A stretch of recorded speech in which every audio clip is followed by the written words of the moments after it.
Alright, we are... Let me quickly do one more thing.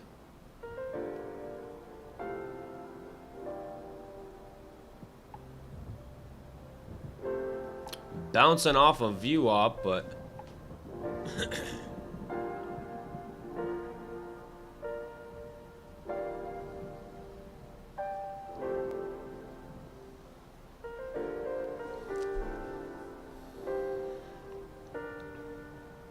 Alright, 5-minute chart.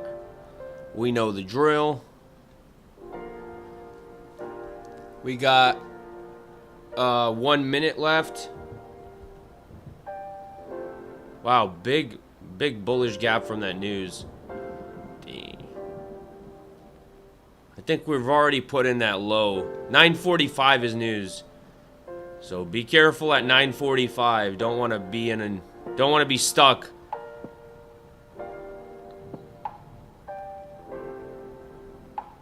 Alright. And then I think there's 10 a.m. news too, but the 10 a.m. news is like, it's nothing, you know, crazy. The 9:45 is the one you have to be careful about, really. Alright. Get ready to mark out the high, and then I'll move down. Once that high is marked out, I'll move down to, what? Oh, it's a 5-minute. I'm tripping. 5 seconds. Alright. Alright, there's the high put in. And...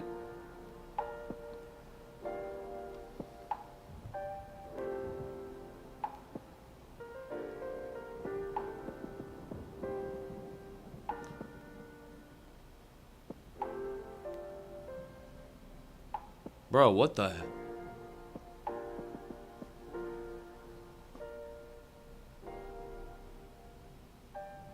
What is going on? Why isn't that 5-minute closing? Bro, is my clock off? Something's off. I think my 25,489. 25,496. Why the hell did that lag so much? Maybe my... Right. That was weird. It should have opened up a while ago. Why? My clock is messed up or something.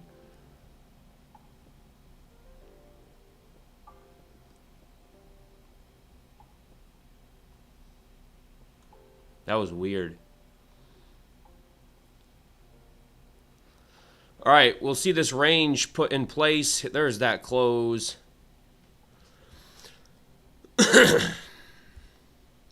We'll see what happens here. We got, I think, let me see. Oh, wow, we're really close to all-time highs. We're very close. Oh, we're about to push. Is that all-time highs or no? 4 hour, let me quickly go. Yeah, we just hit all-time highs. Or we're about to hit it, not just quite yet. But we're about to, there's all-time highs. Holy crap. Alright. Damn. Be careful. There's all-time highs. Typically, rule of thumb is you do not want to short all-time highs. Typically. I mean, obviously do what you want, but... we could reverse. That's not to say it all, you know, it doesn't always keep. We'll see here. Yeah. Man. I mean, it took out all-time highs now. If I get a setup, I'm going to take it, right? If I get a setup, I'll take it, but... Good morning. Bro, call me Unk.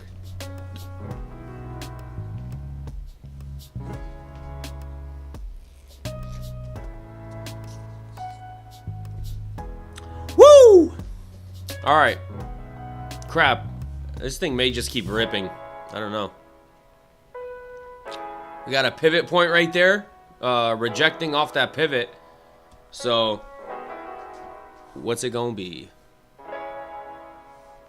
How can I... Let me try something real quick. I'm gonna move this up a little bit so it's not. You know what I should do? You know what I should do? Give me a second real quick.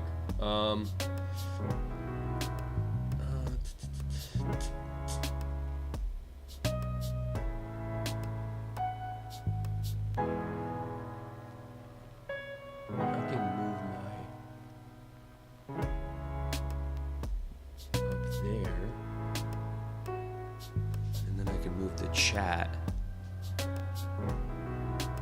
down here.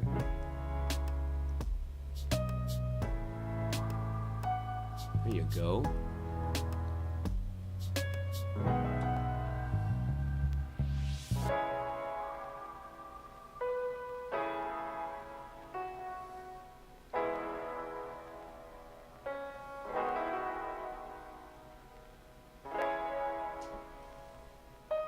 I think that's better.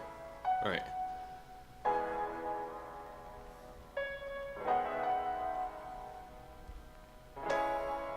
What's it gonna be? All right, we're bouncing off. What's R2? R2 is a pivot point indicator.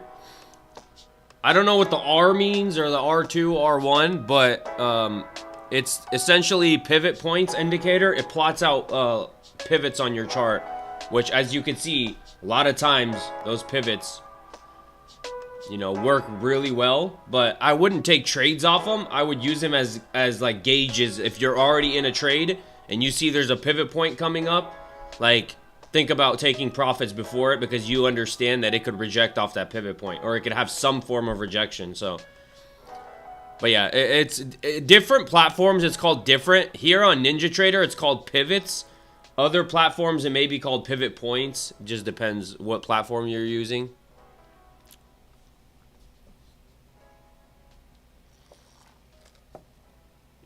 But yeah, I would try different one. I would try pivots, pivot points. And I have mine on stock settings. No, I didn't change anything.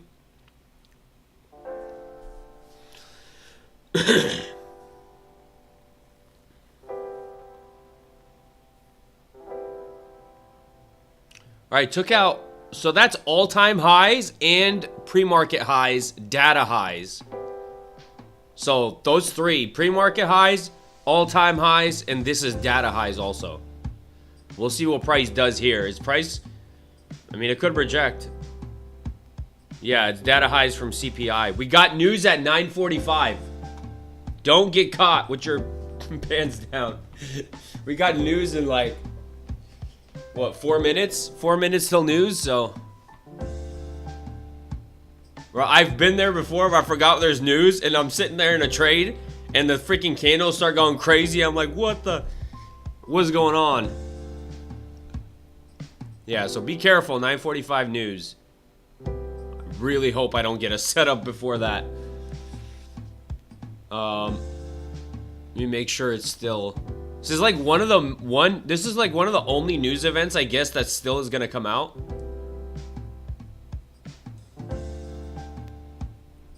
Because of the government.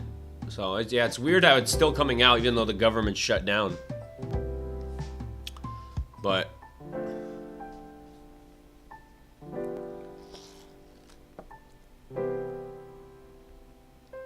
always 45 news? What? There's not always news at 9:45. It's actually pretty rare for there to be news at 9:45. We'll see what happens. Whoa. 3 minutes left. God, I hope I don't get a setup, because if I get a setup, I'm gonna take it. Regardless of news, I'm gonna take it. It'll probably be on lower size, but if I get a setup, I'm taking it. I hope I don't before news. Yeah, it's red folder. And it's a red folder news event, so it could be some pretty crazy price action. So far, we're kind of trying to bounce off that 5-minute high. This is kind of, if we start bouncing off this 5-minute high, we could just continue pushing higher. In that case, once it starts pushing too high, I mean, I'll have to switch to my other accounts, my scalping accounts, because this, at that point, I wouldn't get a setup for this strategy. It's still valid, though. As long as sellers can show that they're stepping in aggressive enough.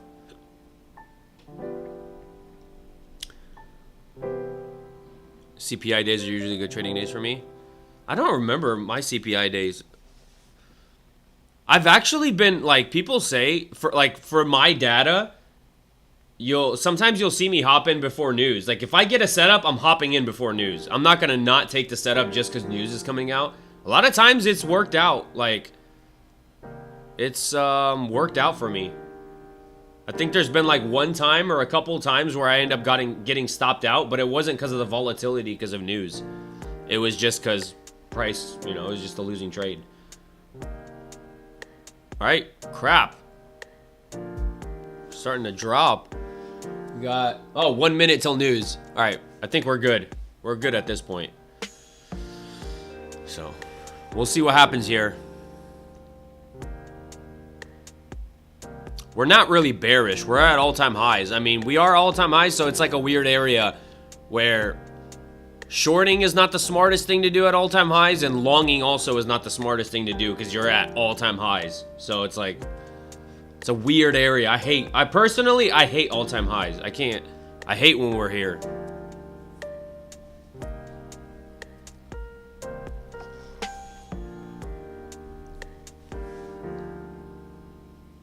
I'm shorting right now. Well, we got news in like 5 seconds. 5, 4, 3, 2, 1. News. Holy. Oh my God.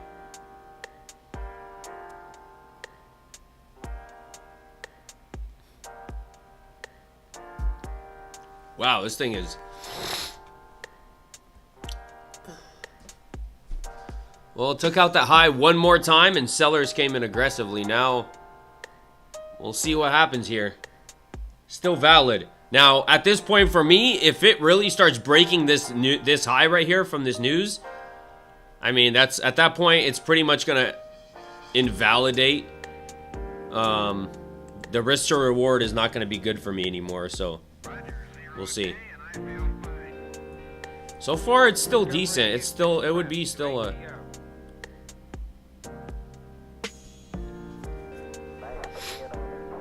Yeah, sellers are pretty strong. You can see that big wick. Almost looks like, you know, we are still above this 5-minute range, though. We're trying to hold it. It's going to start, in my opinion, right, it'll start to look ugly for the bulls if we break back inside this 5-minute range and leave behind a bearish imbalance, which would kind of show me that sellers step in very aggressive enough to leave an imbalance. That would be my cue to go short. But other than that, you know, it's still going up. There's no reason to try to catch this.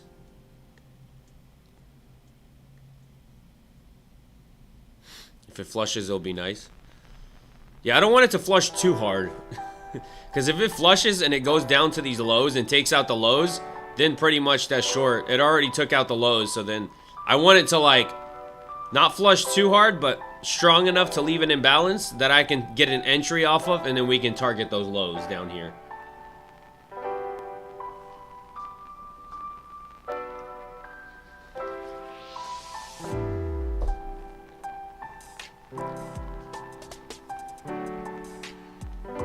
We'll see what happens. This is a weird, kind of a weird area. Like, sellers are coming in pretty strong, but buyers are trying to keep it up. Data lows. I wouldn't be aiming for data lows necessarily. I would like, you know me. I'm a base hit trader. I take what I can get. If the risk to reward, probably take like somewhere profit down there. If you know, if I do get an entry short, I'd probably take profit somewhere down here. Considering we have VWAP down there, you know, it just depends on where I enter off of. But yeah, this low would probably be most likely the area where I would take profit on. Because we got VWAP, we got the 200, we got the bottom of this 5-minute range. So we have a lot of support down here. So it could drop below here, but most likely it's going to have some sort of a bounce there. Unless sellers are super strong and just blow through that area. But you know, we could have some sort of a bounce right there because there's so much support.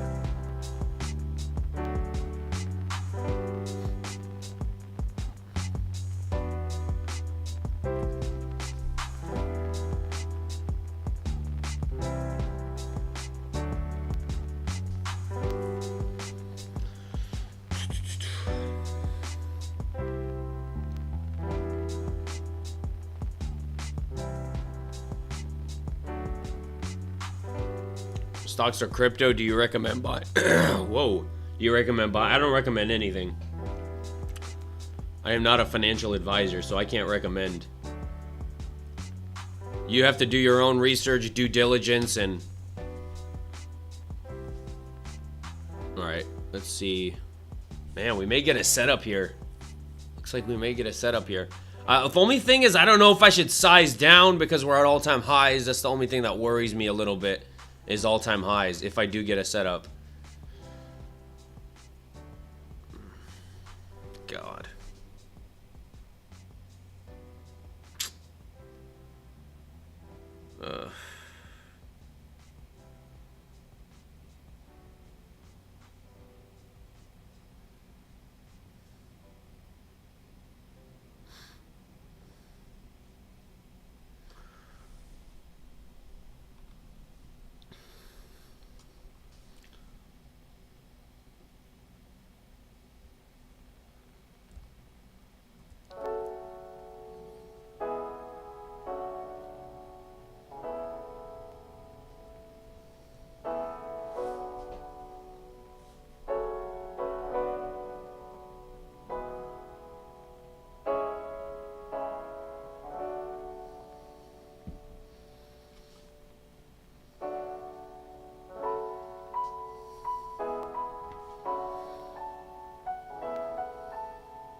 All right, I'm gonna try this. If I can get a little bit of a push up,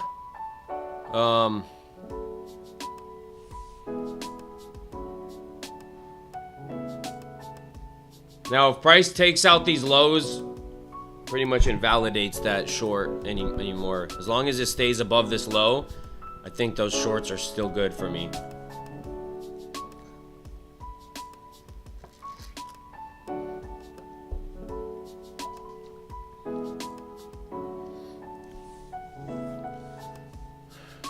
Man, why is price a little... What the...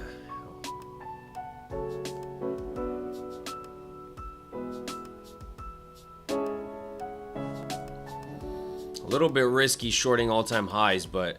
Crap! We're so close to getting filled and it didn't fill me. Bro, come on. Get me in! Please don't follow me. This is a little risky. We're at all-time highs. So understand the risk you're taking. It's the only thing that kind of worries me is the all-time highs part. And we're above UOP, so that makes it a more...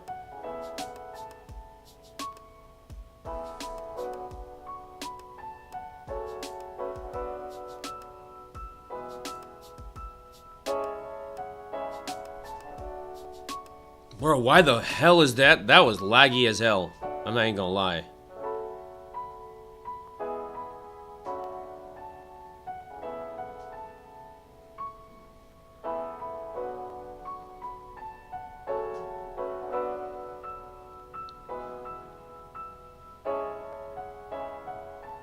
Wait, whoa, hold on. Buy stock market.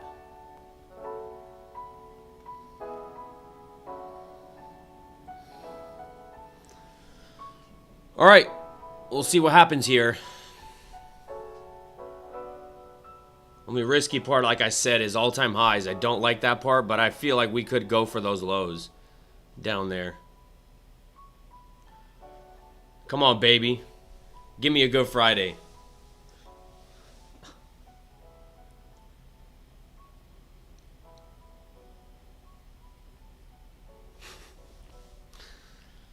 I mean, I went in full size, but we'll see.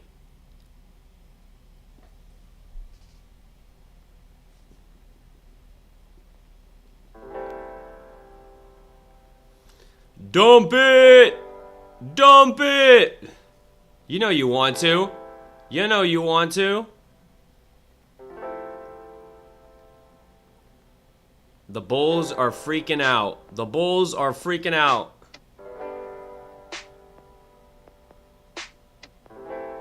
Oh yeah. Drop it. Drop it like it's hot.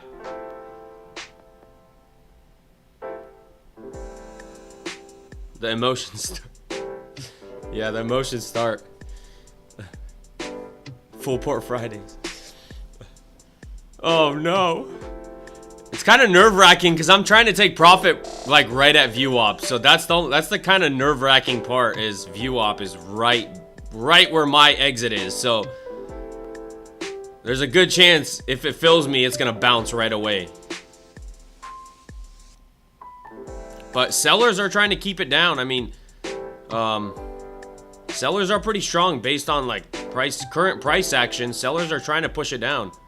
I ain't gonna lie. I ain't gonna lie.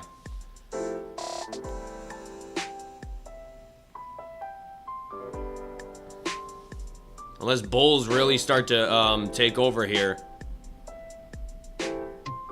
It is what it is. We'll see. We're still in this 5-minute range. It's my strategy. So regardless, I play out the system and I let it work out. So it is what it is. It's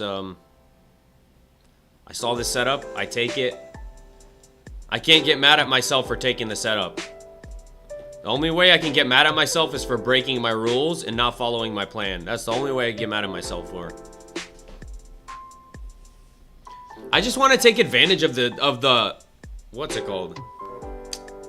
The Apex sale.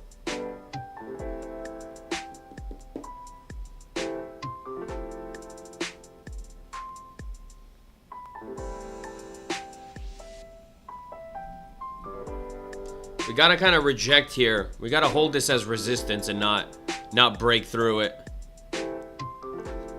Trying to break through it here. We gotta form a lower high here. This has gotta form a lower high.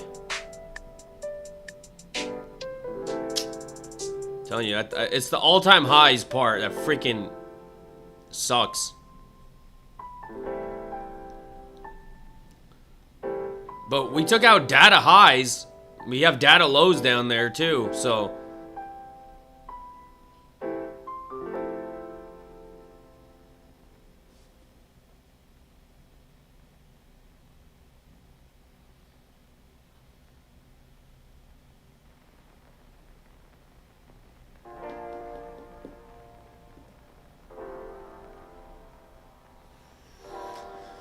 Ugh.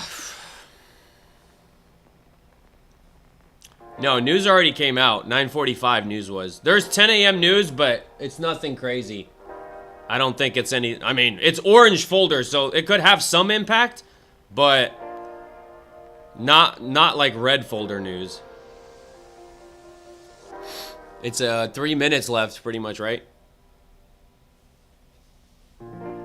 Yeah, it swept out highs. It swept out... But it swept out highs. It swept out pre-market, data highs, all-time highs. So it took out all those levels down there. There you go. There you go!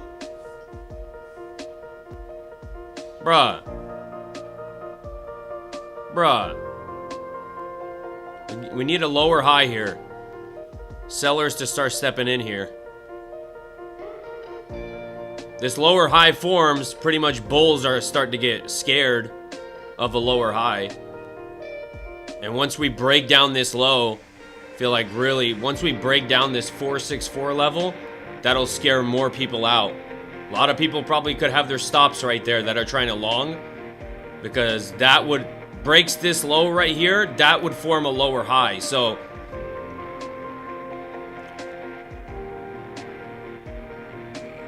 we'll see what happens when news comes out. I mean, we got like a minute 30 left for news. Maybe news propels it down there. A lot of times what news can do is just propel it faster to the area it was originally going to. That's what I feel like it does sometimes. Yeah, the only part, it's tricky with all-time highs. Yeah, you're right. That's the only thing that kind of freaks me out is all-time highs. Generally, you're not supposed to short all-time highs. We'll see. I mean, if this ends up being a losing trade, I'll look at my data. Maybe, you know, for next time, maybe not short all-time highs if this doesn't work out. We got like 30 seconds for news. For that news. God. Starting to rip. That's not good. That's not good. Freaking bulls.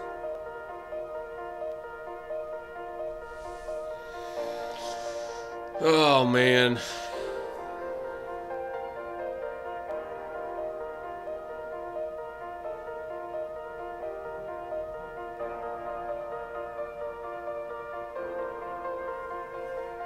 Is that news?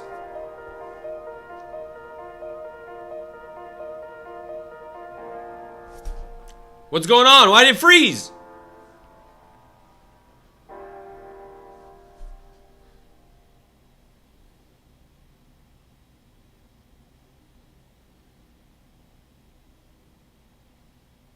Bro, why is this laggy as hell? It's not smooth. It's kind of a little bit laggy. I don't like that.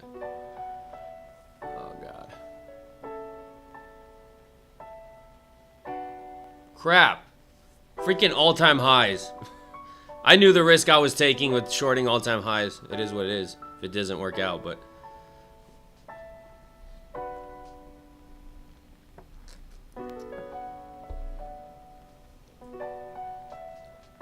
Damn it.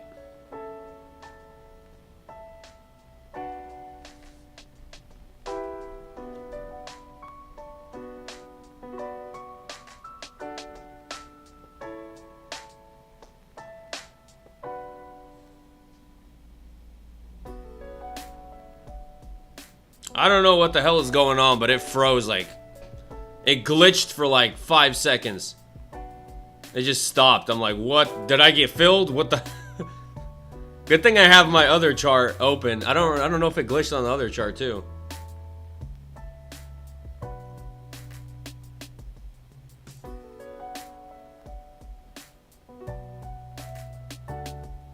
Come on. Ah, freaking all-time highs.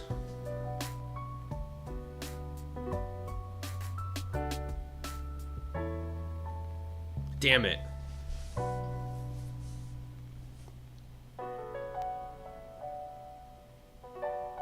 Ah. Looks like it wants to push all-time highs again. Bruh, no more shorting.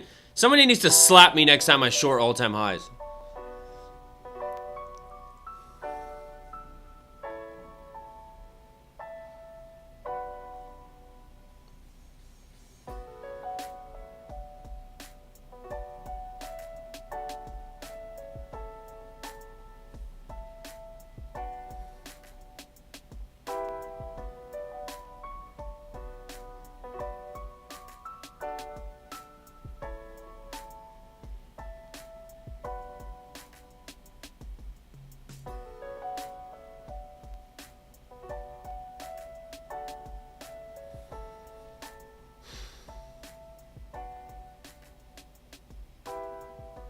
Is gold? Yeah, gold must be. When market rips, doesn't gold drop?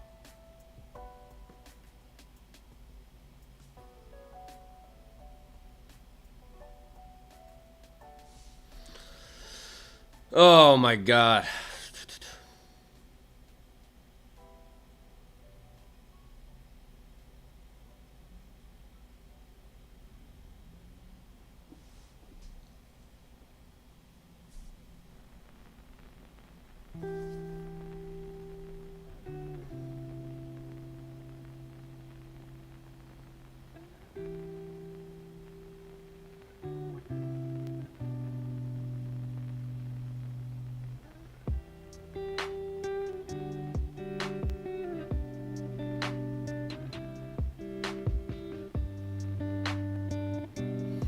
I mean, I just took my strategy. That's it. I followed my plan. The only thing was that it was at all-time highs. So I don't know if I should maybe not take all-time highs if the setup is there next time. I don't know. We'll see. It looks like that could be a rule for myself that I gotta implement, is when I get a setup at all-time highs, I should not take it. I don't know. I said before that it's risky taking shorts at all-time highs. I said it before.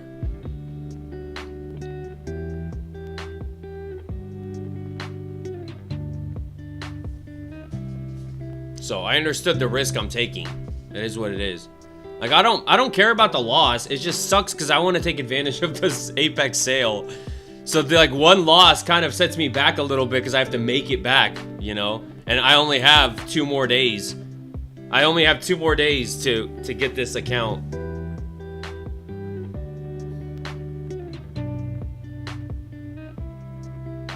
So why important to keep track of data? Whatever this happens, I'll make sure to kind of pay attention to what happens here. If I get stopped at all-time highs, keep track. All right, got stopped at all-time highs. Maybe I shouldn't short all-time highs anymore. If it ends up working out, well then maybe, you know, all-time highs isn't...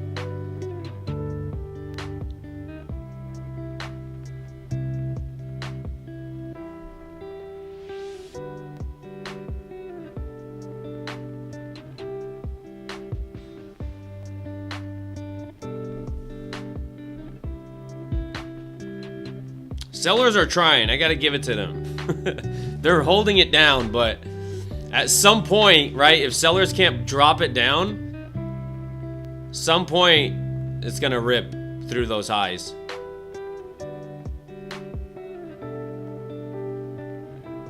Yeah, I know it's not over yet.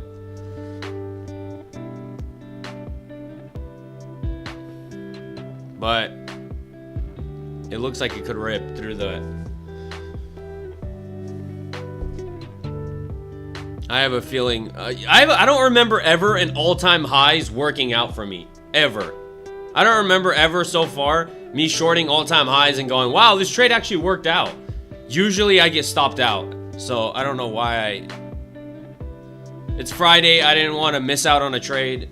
It's a part of trading where you... God, so this thing's about to stop me out.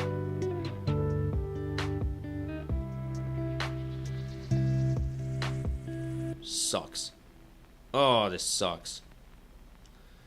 I don't want to start my Friday off like this. Bruh. NASDAQ, what are you doing? Come on. Why you gotta do this to me right before a weekend? Right before a weekend, you gotta do this to me. That's so messed up. That's messed up on every freaking level. Every level it's messed up on.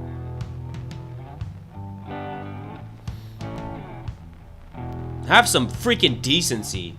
Have some respect for other human beings that are trading. God. Screw you, NASDAQ.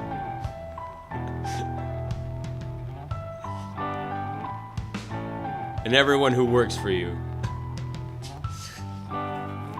No! This sucks.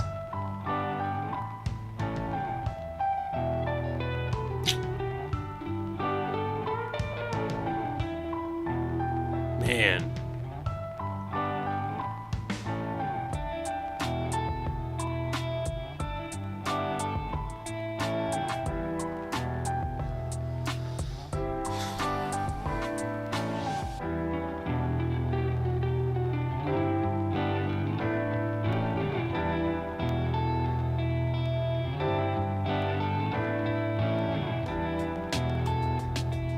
At this point, if you're gonna stop me out, just do it. Don't mess with me like this. Don't mess with me. Don't mess with me.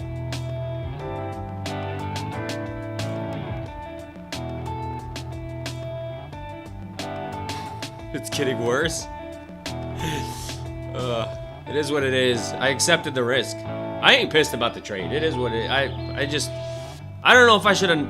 It's the all-time highs part that gets me. It's not the trade. The trade was the setup. I took the setup.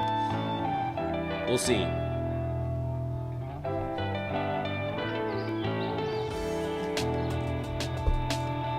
I think I remember having this speech before where I was like, man, I'm not shorting all-time highs anymore. Screw this crap. And here we are again, shorting all-time highs. We need Trump to say something. 100% tariffs on China. Trump, save me. Say something. Anything. For the love of God.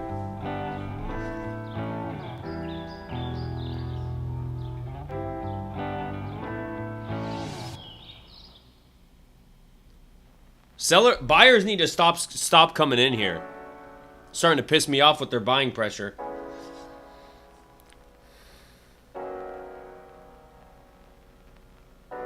Son of a... I want to say so much.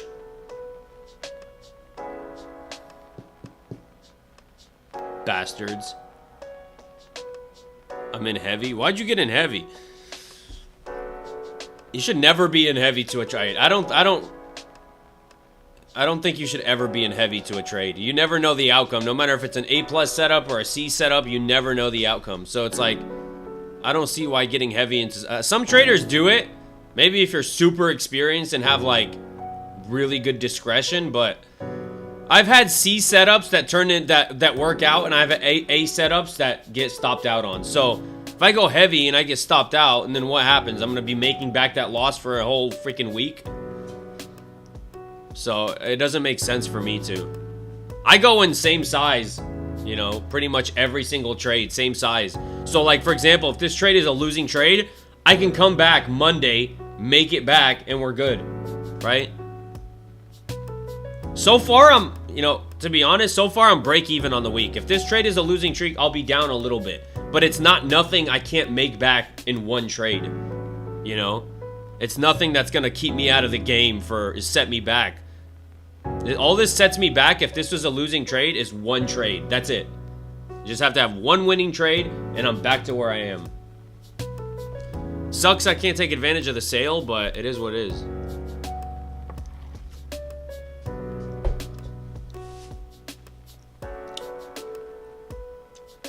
There's still hope, though. There's still hope.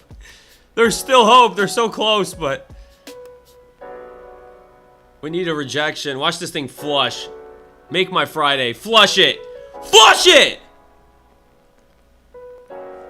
Sorry.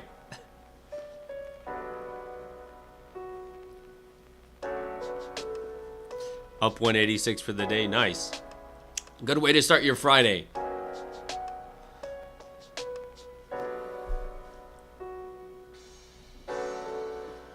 God, that freaking view op keeps moving up.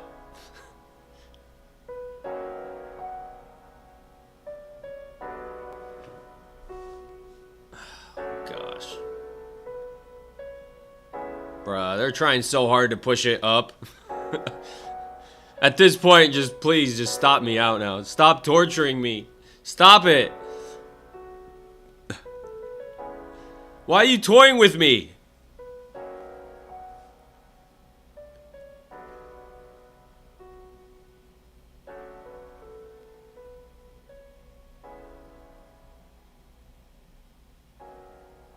Bro, it just keeps messing with me. It's messing with my emotions.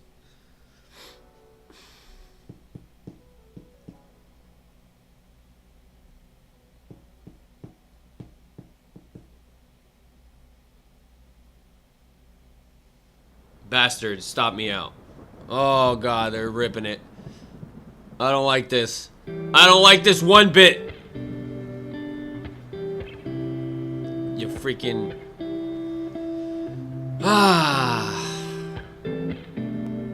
The NASDAQ owes me 400 bucks.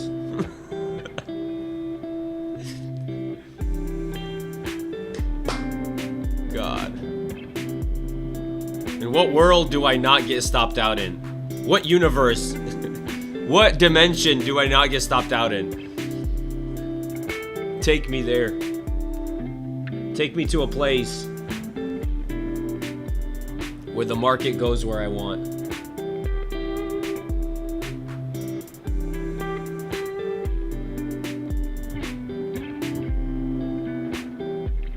Oh, flush it. Come on, flush it.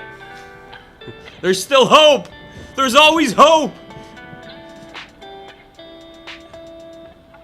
There's always hope.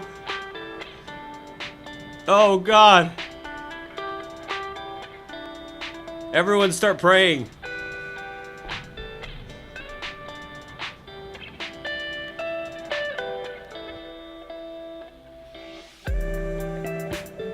Yeah, watch it take out those highs and then flush. Bro, I've had that happen to me before too. It's like, watch, it's gonna take out those highs, it's gonna stop me out, and then it's gonna flush right to my TP. Welcome to the world of trading. Where it stops you out sometimes just to go in your direction.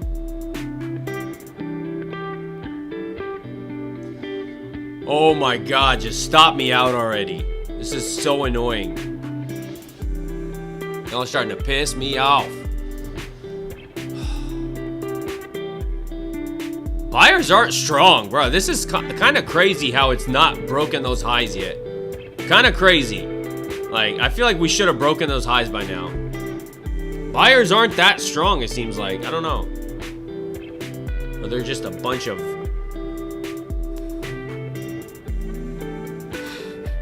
Yeah, go short when I get... Put your... Go short when I get stopped out. Maybe it'll work for you.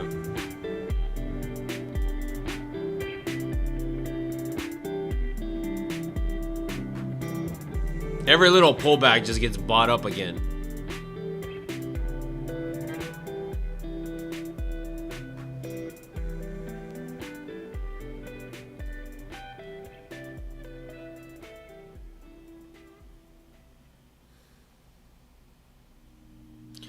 Take me to a place.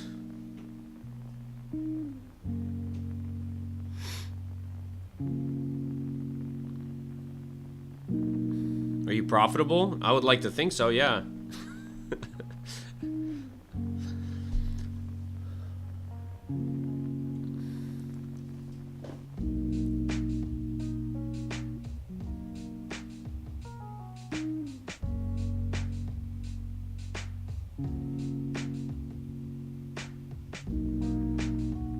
PA too bad. Yeah. If this doesn't work, I mean, it's this for this strategy, I'm done for the... If this doesn't work, I'm done for the day. So, we'll see.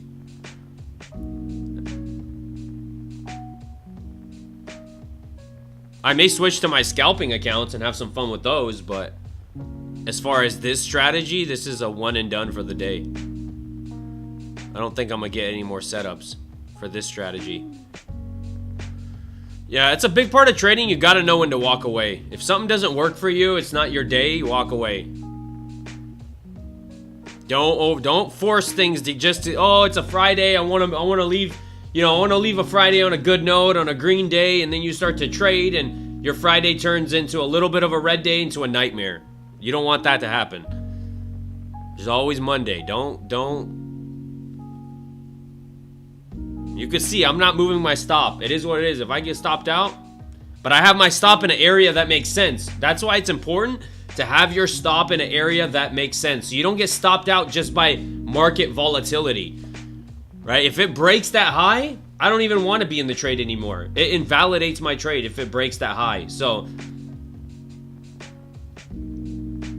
the stop makes sense.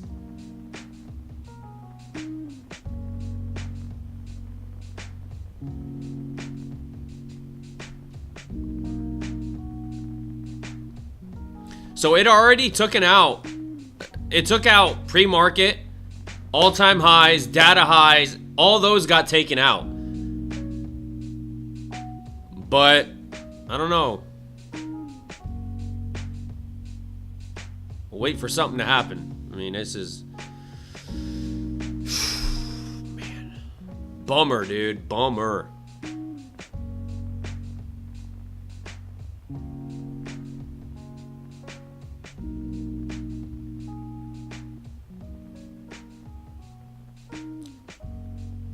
Yeah, it's not doing... It's just... This market is just, like, stuck. It's stuck. Buyers don't have enough strength to push it through, and then sellers don't have enough... Like, who the hell is longing up here? I want to slap whoever's longing up here. Stop longing. Give up. Bro. Quit. Cut it out. You're gonna get wrecked. Stop. Which freaking hedge fund is trying to long? Quit it. Cut it out. Now.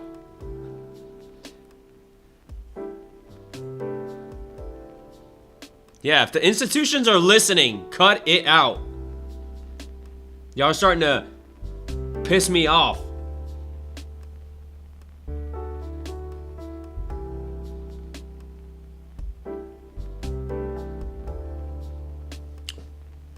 I can't do this. I can't do this anymore.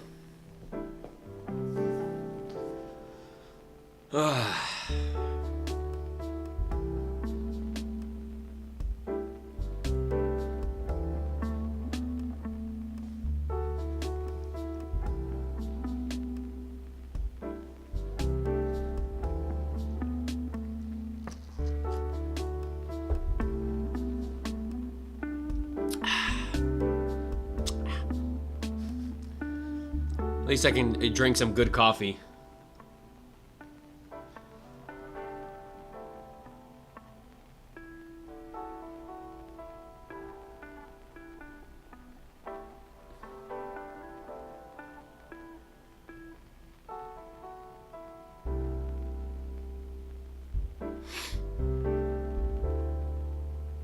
Trading is all about being comfortable, being uncomfortable. Yeah.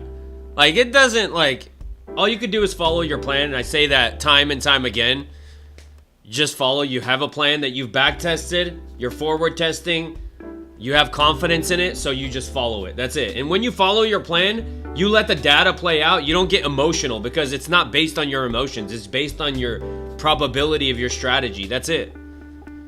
So when you've traded a strategy long enough, you've back tested it, forward tested it, and it's worked out for so long for you, you don't get emotional about a losing trade because it's just probabilities. You understand it's math, it's probabilities, it's gonna happen. So you just let the data play out. And if your data starts to shift or change, you adjust to that.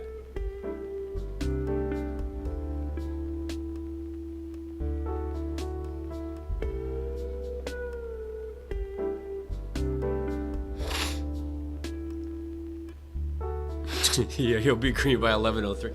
Right, I hope this is not one of those days where I'm just stuck in a trade for a whole hour. There are those days where I get hit, like TP hits within like 3 minutes, and then there are those days where I'm stuck in sideways action for like an hour. Literally, like, as soon as I got in, sideways. I almost would prefer this thing, if it's gonna stop me out, I prefer it just to stop me out instead of going sideways for a whole hour and then stopping me out. That's worse than getting stopped out right away, in my opinion. Like, I would rather just a band-aid get ripped off than me suffer for a whole hour.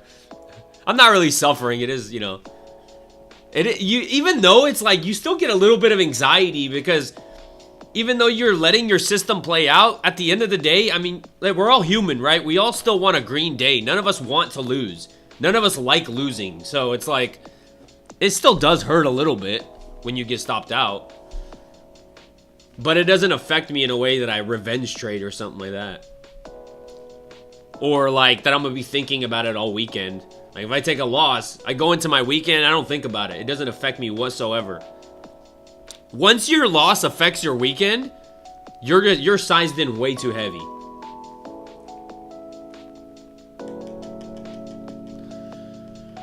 We still got, even though it's dropping, we still got, the problem is now is view up shifted up. While I was in this trade, my TP is right there. View op is now above my TP. Where before, my TP was above view op.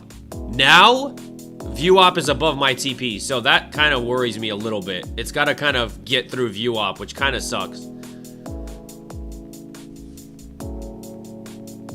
At this point, I mean, I should probably move my TP down a little bit lower because, I mean, at that point, it's gonna, that body candle low.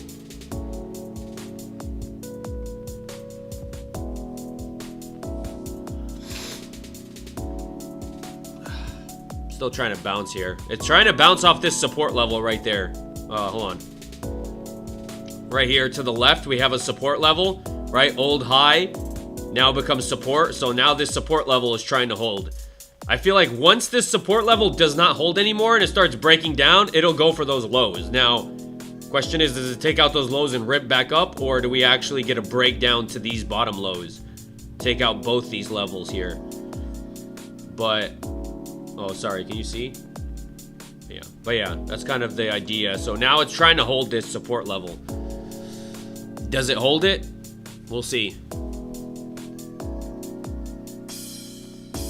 I mean, this could be a shift back down. This could be the beginning signs of like kind of a shift in structure, right? We made this high. We failed to break that. We failed to break the high. So now we're shifting back down, trying to bounce, but right, this is a support level now. Right here, hold on, to the left. This is a support level it's trying to bounce off of. Now it's rejecting off this resistance level. So that's why it's kind of stuck inside this range right here. Buyers are trying to push it up from this support. Sellers are trying to reject it from this resistance. So now this is kind of shifting structure, right? You could kind of see it push back up. It's shifting structure to the downside. So it's starting to look good for shorts now. The more it looks good for shorts, the more bulls start to get scared out of their trade.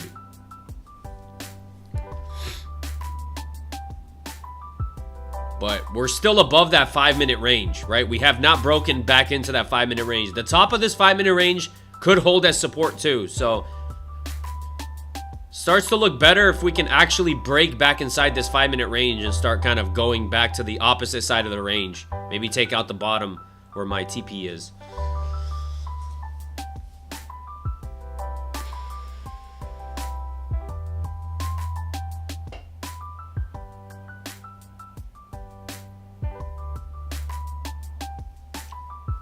The other question is like, what hedge funds or institutions are trying to buy huge positions into a weekend? Like, why would you want to hold a huge position into a weekend? So me personally, I would think there would be less, right? Institutions trying to get into massive positions or hedge funds. I mean, especially with the Trump era, you don't know what Trump is going to say during the weekend. A hedge fund can be in a massive position and then Trump tweets something during the weekend and then market opens up and tanks. So it's like, gotta think of it that way. Do you really think an institution is going to put in big size right before a weekend?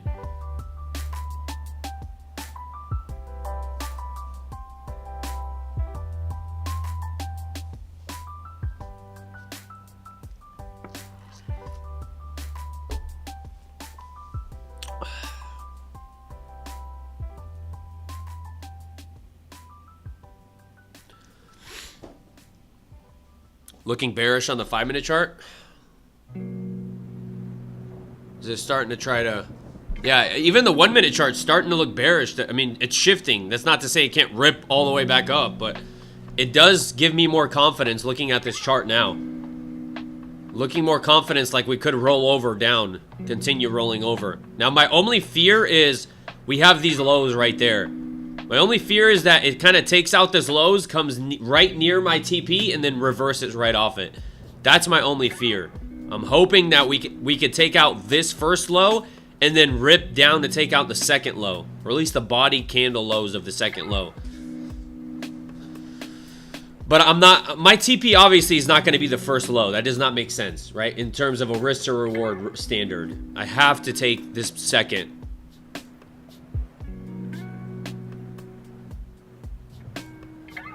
Even though the first one is a higher probability, but obviously I'm not gonna risk, you know, $400 to make 100. And this price action formed after I took the trade. All this is formed price action after I went into the trade.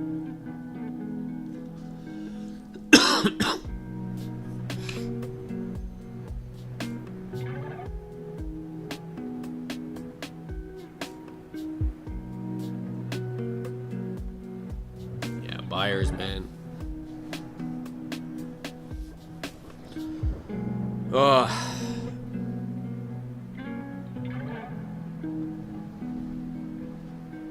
Bro, freaking TikTok. I swear. I'm gonna drive to their... I'm not dealing with that crap right now. The stupid inactivity thing. Now I'm stuck. I'm in a trade, and they're wanting to make me solve a verification puzzle that's not gonna work.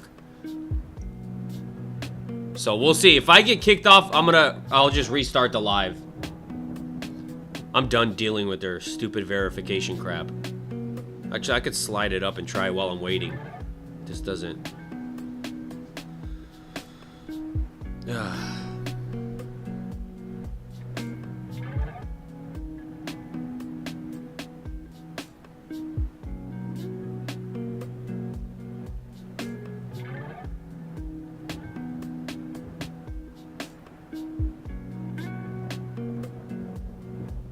just getting error messages. At this point, we'll see. I got 4 minutes till it kicks me out. Give me a second. I'll be back in a second.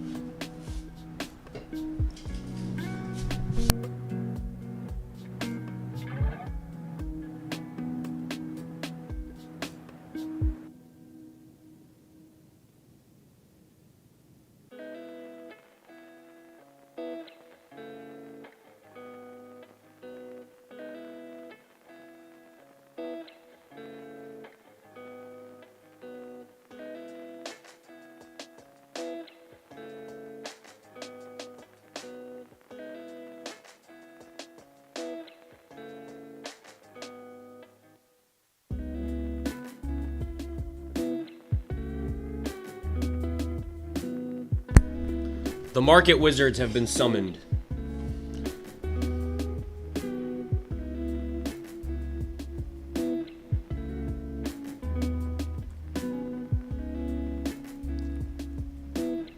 We're at view op. We're like right close to view op. So I'm still a little worried about.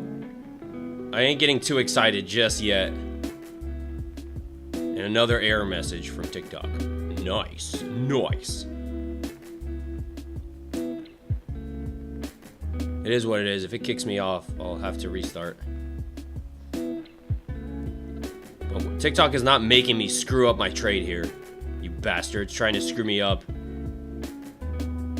The market makers are in collusion with TikTok.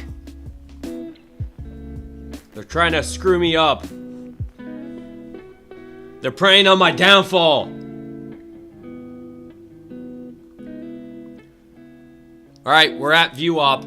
We're at view op. Here's the critical part. They're gonna try to push it up here. Ugh. Told you. Bro, I already know what's gonna happen. Now, seller's gonna have to hold this high right here. Sellers are going to try to have to hold this old support level turned into new resistance. So buyers push it up off view op. Sellers try to take over off this high.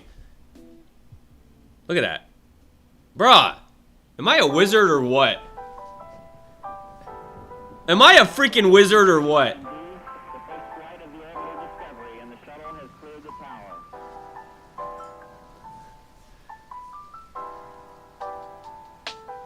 Now, sellers need to hold this. If it starts breaking above, starts to look not so good for the bears.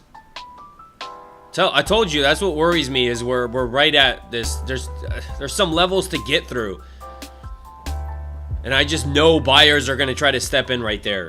So that's the only thing that worries if sellers are gonna have enough strength to really break it through. Looks like we're doing good. Looks like we're doing good.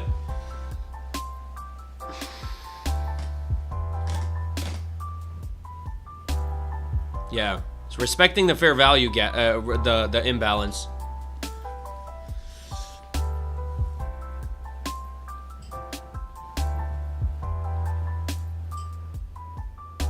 God.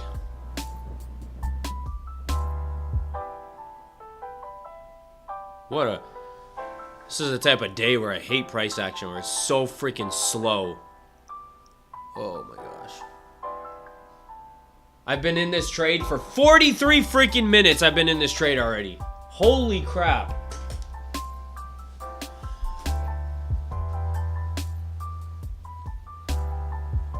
He made $80. What are you talking about? I'm still in the trade. I didn't make 80 bucks. I was up 80 bucks.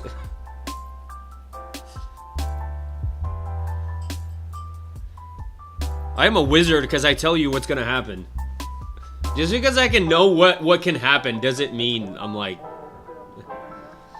It's just common sense. When you've stared at the market for 3 years, you kind of understand where buyers and sellers need to hold and reject. That's not me knowing if they're gonna hold it, but I understand that sellers, if they want to push it down, they're gonna have to hold this level to push it down. Once buyers break above this level, sellers start giving up. Buyers start taking over. That's why price rips above a level. Then it gets to another level. Sellers take over. Buyers push it. It's just... Oh, crap. Hold on. Oh, shit. All right.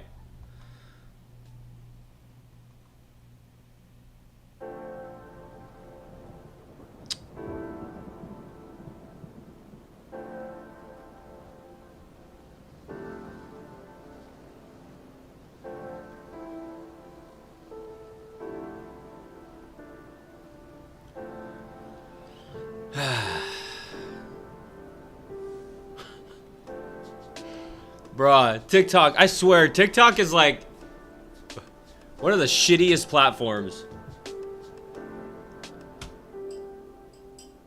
Sorry, hold on. Let me, I have to restart the live on TikTok. I'll switch to the desktop view. I'll switch to the desktop view. In the meantime, let me restart the live.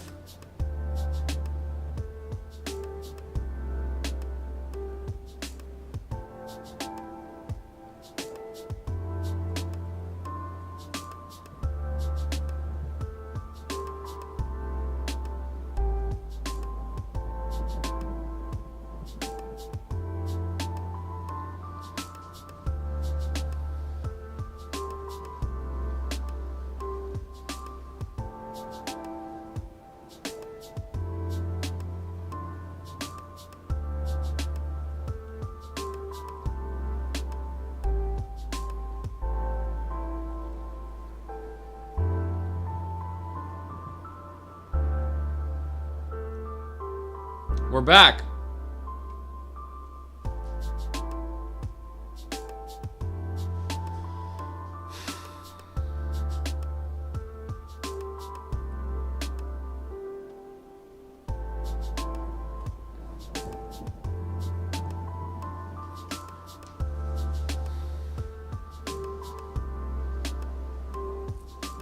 Oh my gosh.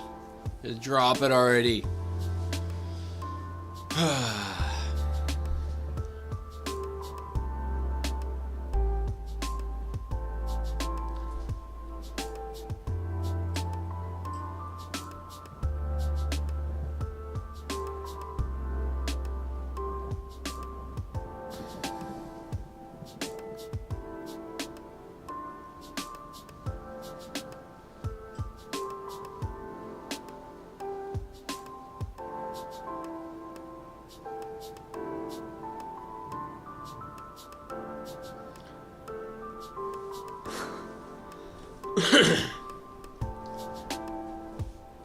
Reasons for entry? I had my setup. I can explain it after the trade. I just want to keep it, because if for me to explain it, I have to move everything over, and if I move everything over, it's gonna block price action. So I can explain why I took the trade after the trade. Pretty much basically 5-minute range, broke out of the 5-minute range, pushed back inside, leaving behind a bearish gap.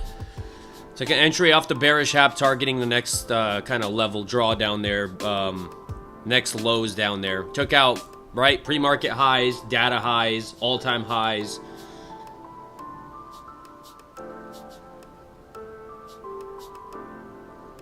Now buyers are trying to step it off of view up here.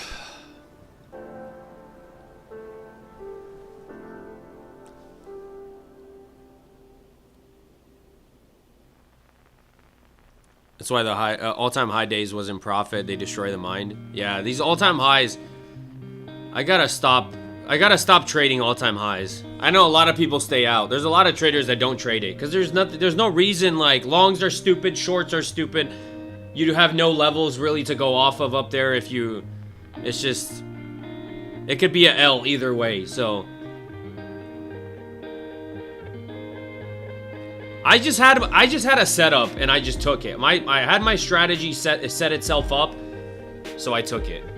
We'll see if it was a bad. I'm not a freaking psychic, so I don't know if the trade's gonna work out or not. Imagine, would I be pissed at myself if I didn't take the trade and it worked out? My setup was there and I didn't take it. Yeah, obviously it's like, in hindsight you could tell, but there's nothing. I can't control price. I can only control if I take a trade up based off of my setup that I look for.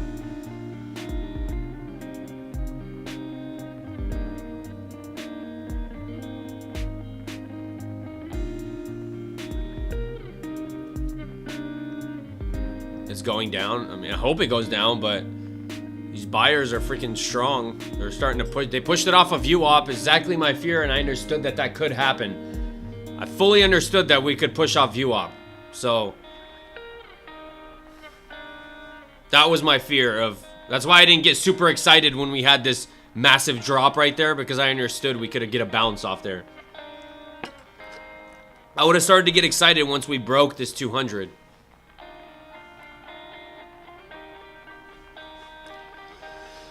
Oh, man.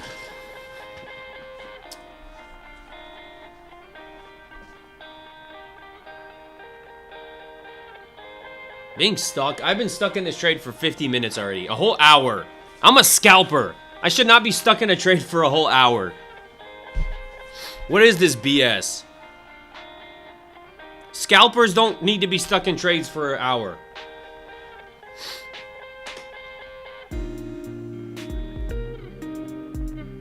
Trade on value and not charts and price. Well, charts and price and value are similar. You can't get value without charts and price.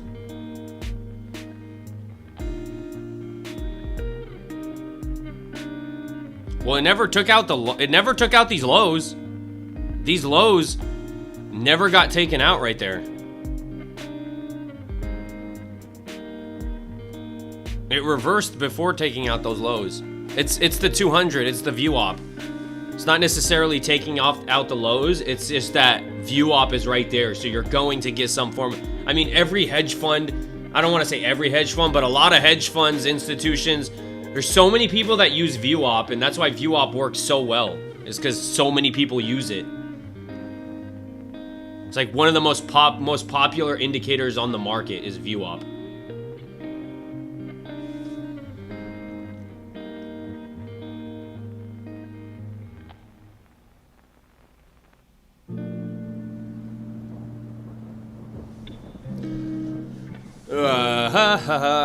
Man, at this point, I almost just want to get stopped out so I can just move on.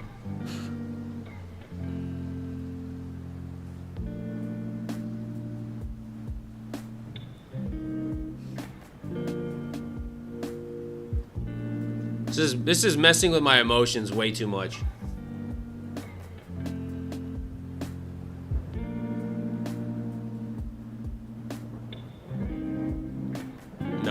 I stick to the plan. If my stop is where it is, if it stops me out, I'd rather take a whole loss than me get out early and this thing reverses and goes to my TP. Then I would be really pissed. But I'm not going to be pissed if I follow my plan. But I will be pissed if I don't follow my plan and it ends up hitting my TP. That's what can make me go on tilt. So I would rather just stop me out for full stop loss than get out early and it ends up working out. So, I understand I could save money by getting out early here, but I have a plan. I understood the risk I'm taking, so it's not like I went in with the risk of me willing to lose that money, right? There's a reason I put that on the line, because I understood that could be a losing trade. If I didn't want to risk any money, I would have just stayed out of the trade completely.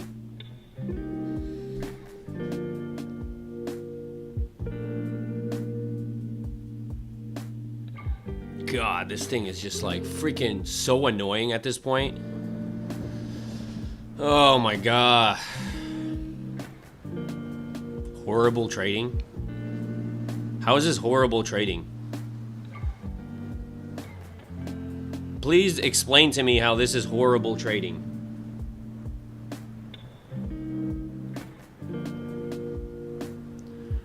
But I don't know what social media has got your brain cooked. Every single trader goes through emotions. Like, no trader, I don't care if you're what trader you are, especially the traders who trade millions of dollars, you don't think they go through emotions? Bruh. You're a freaking human being. You're going to go through emotions. I'm not a freaking AI robot sitting here, you know, just taking entries and exits. What dictates a good trader from a bad trader is not emotions. It's, do your emotions control your trading? Right? Do you see my emotions controlling my trading? No. I have a stop loss. I have a TP. You can get emotional all you want in between. As long as you don't get emotional to the point where you cancel a stop loss and your emotions start affecting your trading, that's when it becomes a problem. But being emotional as a trader, I don't know where people get this BS content that people put out on TikTok. Oh, emotions, get rid of your emotions. You can't. You're a human being. You're not a psychopath where you're emotionless. If anything, I would worry if you're just sitting there like with no emotions at all, I would be more worried about that.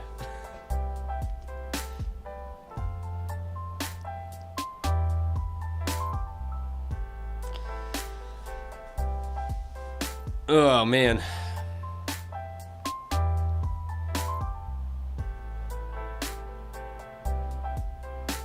The market lets you break even and your greed leaves you in a trade. No, it's just I'm following my plan. That's it. Here's the psychological part, right? I would rather me take a full loss than me get out, break even, and then the trade ends up working out. That affects my psychology more. Me getting out, break even, and the trade working out affects me more than taking a full loss. If I take a full loss, I'm like, I followed my plan, I took a loss, it is what it is. But if I get out, break even, and it works out, then I'm sitting there like beating myself up about, why didn't I just follow my plan? Why did I get out? Like, I put on risk, take profit. That's it. You have a plan, you follow it. That's all you could do. If your strategy tells you to break even above a certain level, right? What most traders do is once it breaks a high, they have runners, they move their stop to break even for the runners, and that's it. For me, my strategy doesn't tell me at any time to move my stop to break even because I'm a scalper. So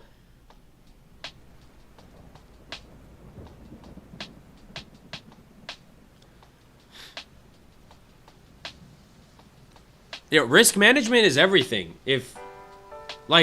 When you go into a trade, you need to understand that the money so many people look at the reward of trading, but they never look at the downside. When you put on a trade, you essentially are saying, I'm okay with giving up this money to the market. I'm okay with taking this loss. If you put on a trade and you are not okay with taking that loss, you shouldn't take the trade, or you should size down a lot to the point where you are okay with taking a loss because you understand that you can come back tomorrow and make it back. Like, if this is a loss, I can come back Monday and who knows? I don't know what the market's going to be. Maybe Monday, Tuesday, Wednesday are going to be amazing days. And boom, all it takes is one trade for me to make back my loss and I'm back to where I am.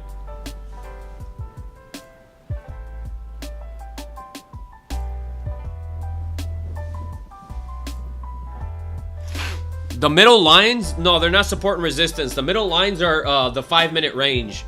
So the 5-minute high and the 5-minute low.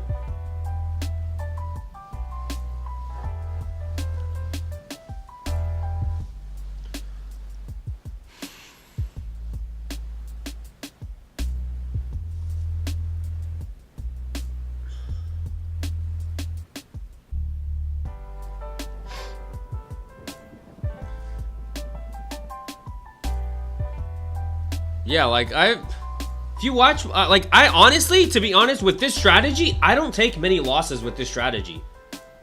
I really don't. Like, if you watch, if you've seen my live stream, I do take losses, but it's not like my wins with this strategy are more than my losses. So it's like, I don't care about a loss. I really don't. Some weeks are gonna be break even. Like, right? What, Tuesday? What was it? Tuesday, I took a loss with this strategy. Wednesday, I had a really good trade. I made back that loss plus more money on top because I had a really good setup. Wednesday didn't take a, or Thursday didn't take a trade. Now Friday, here we are. I'm literally break even on the week with this strategy for this week. So it's like, either this becomes an L and I'm down a little bit on the week, or this is a winning trade and I'm up a little bit on the week.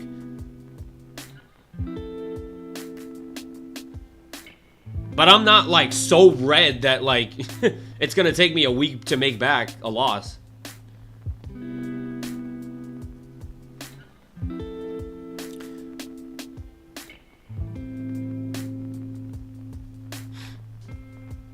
Should do a crash course on how we can get funded accounts. I see the way I trade evaluation accounts are different than probably 90% of influencers you see in the space. What most influencers do, what 90% of influencers do is they oversize, right? And there's nothing wrong with that if you actually have a strategy, and oversizing on a strategy you know works. I don't do that. I take even evaluation accounts slow. I'll take a whole month to pass an evaluation account. I don't care. Right? I'm not in that financial position to be blowing evaluation accounts every day. Plus, when I buy evaluation accounts, I'm not buying just one evaluation account. I'm usually buying like 7, 10 evaluation accounts at once. So I can't be blowing evaluation accounts left and right. So I have to, right, allow myself enough risk per trade to slowly pass that evaluation account over the course of a month, maybe, you know? But I'm not sitting here over leveraging and I don't recommend other people do that either, unless you're like a really good trader and you have the finances to just reset evaluations. If it's like one evaluation account, it's whatever, it's not that big of a deal. But when you have 7, right? When you've just spent $600 on evaluation accounts, I can't be blowing that every single day and risking all that on one trade. I can't. And most people can't either. So I have to take it easy to pass all those accounts through the course of a month and let, you know, the statistics play out. Ugh, man. How much does it cost to do an evaluation? With Apex right now, 80% off, it's $33 per month for a $50,000 account with Apex. Other prop firms, every prop firm has different, you know? So, and then once you get in a funded account, there's activation fees. Take Profit Trader does not have an activation fee. So,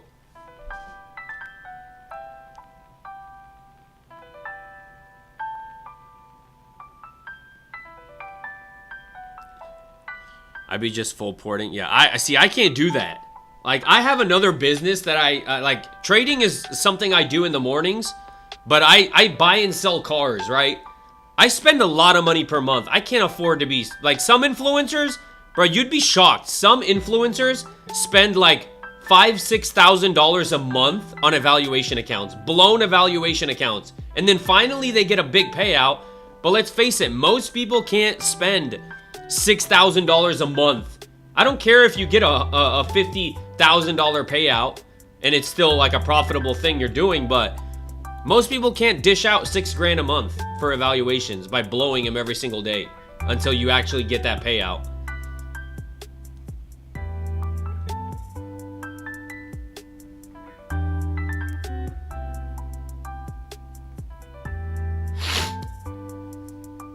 Apex banned me for taking too many payouts. I mean, I've heard stories of, yeah, I mean, I do hear stories of eventually prop firms banning you. They say they put you on a live account. But at that point, most people, when they get to a point where prop firms start to kind of ban you, you've already taken out like $100,000, 60. We had a dude, I don't know if he's in the chat, but like 3 days ago, right?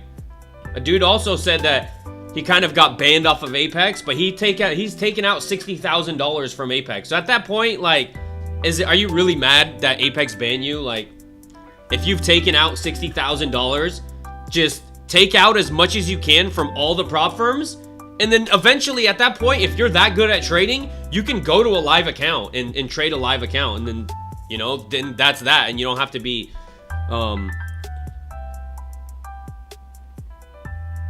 but yeah, take as much payouts from all the prop firms as you can if you're really like, if you know how to trade.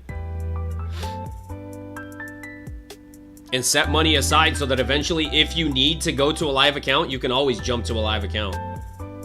And then you don't have to worry about getting banned or anything. I feel like that's a flex, bruh. If you can say that a prop firm banned you, I think that's a pretty good flex. Like, I would love that to happen. After I've already taken out a bunch of money, not before.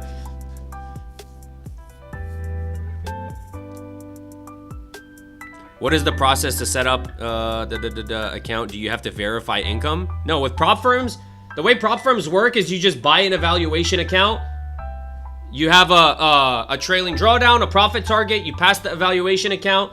You pay an activation fee, and you get put in a funded account. And you trade that funded account, get past a certain buffer zone. Usually it's your drawdown plus $100. You can start taking payouts, and that's the way it works. But no, there's no... all these prop firms, when you buy an evaluation account, it's a simulated account. It's not a real account with real money. It's a fake account. Even when you get it put in a funded account, like you pass the evaluation, it's a simulated account. You get put in a funded account, it's still a simulated account, but you can actually get payouts from it. So it's not like, you know, they're actually giving you real money to trade with.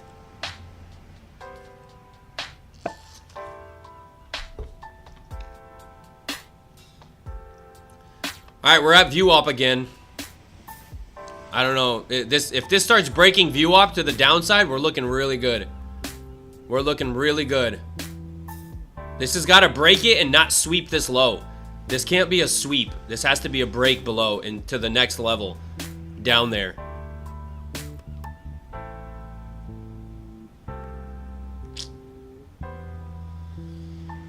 All right, breaking view op. There they come!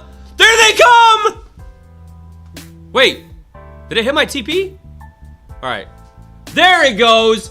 Who said I should get out at break even? Bruh, come on. Bruh.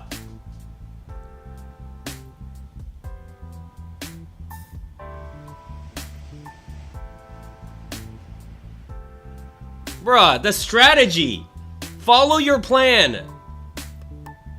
That's it. That's all you can do. You can't force the market to do anything. Who said you should move your stop to break even? That is exhibit A of why I don't move my stop to break even. You know how pissed I would be right now? And like mentally, how screwed up like my psychology would be right now if I would have taken a break even stop and then seen this thing rip all the way to TP? Now I would be in a spot where I'm like, shit, I should have held it. Like, now I would be trying to, you know, do stupid stuff probably.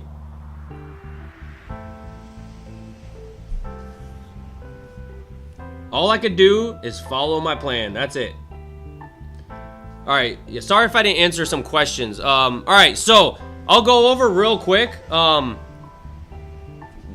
I took this trade. Why did I take this trade? So, 5 minute. Oh, I was literally, I've been in this trade for 1 hour and 7 minutes already. Exactly 1 hour and 7 minutes I've been in this trade. So, why did I take this trade? We have this 5-minute range form. I literally take this every single day. I look for this exact setup every single day. 5-minute range. We broke out of the 5-minute range here, right? Price broke out of it. These were actually all-time highs. I said it's a little bit risky. That's the only thing that kind of tripped me up is all-time highs. I typically don't like shorting all-time highs, but I gave it a shot. I'll make sure I cancel my... Hold on, give me a second. Alright, we're good. So we broke out of this 5-minute range, right? Buyers started to step in. What I was looking for is a push back inside this 5-minute range, leaving behind a bearish gap. That bearish gap was my indicator that we could potentially go to the next level down there. So where's that bearish gap I took my entry off of? Right here. Hold on, let me get the rectangle tool. I know it's a very tiny gap, but for my rules, the gap has to be inside the 5-minute range, right? Which is why I did not take a short off this first gap right here. I didn't take a short off this bigger gap because the gap has to be inside the 5-minute range for my rules, right? This was the gap inside the 5-minute range. I took an entry. Yes, I went through some drawdown, right? Had my stop above the highs. My target was essentially initially down here, right? So I took a short. Target was these low of this 5-minute range down here, this next level down there. So that's pretty much why I took profit right down there. So right, it took me out. Now it's moving, starting to try to move back up. And that's an important part why you have to have your TPs at very crucial levels. So you know, because look, now it's starting to, it took me out of my trade. Now it's starting to move back up. That's not to say it can't move back down, but you're going to get some buying pressure off of very key levels. All right, so yeah, if I didn't answer your question, I'm not ignoring you. I'm just there was just a lot of is gold should be going up, right? Gold should be hitting highs.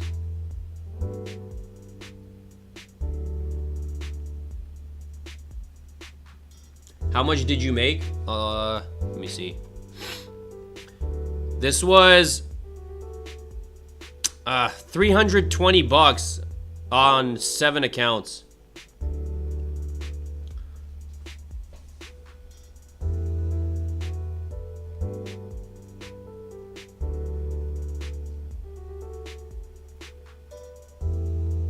To be honest, if all-time highs, I sized down a little bit because of those all-time highs. I typically risk 400 bucks per trade. So I only made 320 across 7 accounts, so that's literally a $2,200 trade. But, you know, I kind of sized down just a little bit just because of those all-time highs. If it wasn't for those all-time highs, I probably would have been more. But I take what I can get out of the market. Greediness, I've gotten wrecked by being greedy, so I'm not going to be greedy. If the market gives me only 320 bucks, that's what I'm taking. Thank you, stock market. Thank you, NASDAQ. Yeah, good trade today. I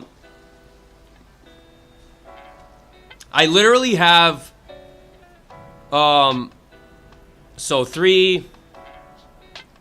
I have $700 more in order to get these accounts passed to.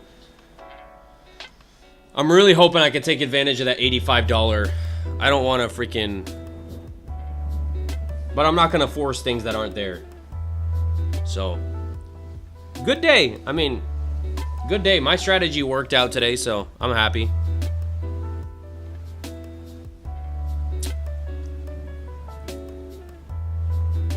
Oh, blue 3 PropFirm accounts? Dang.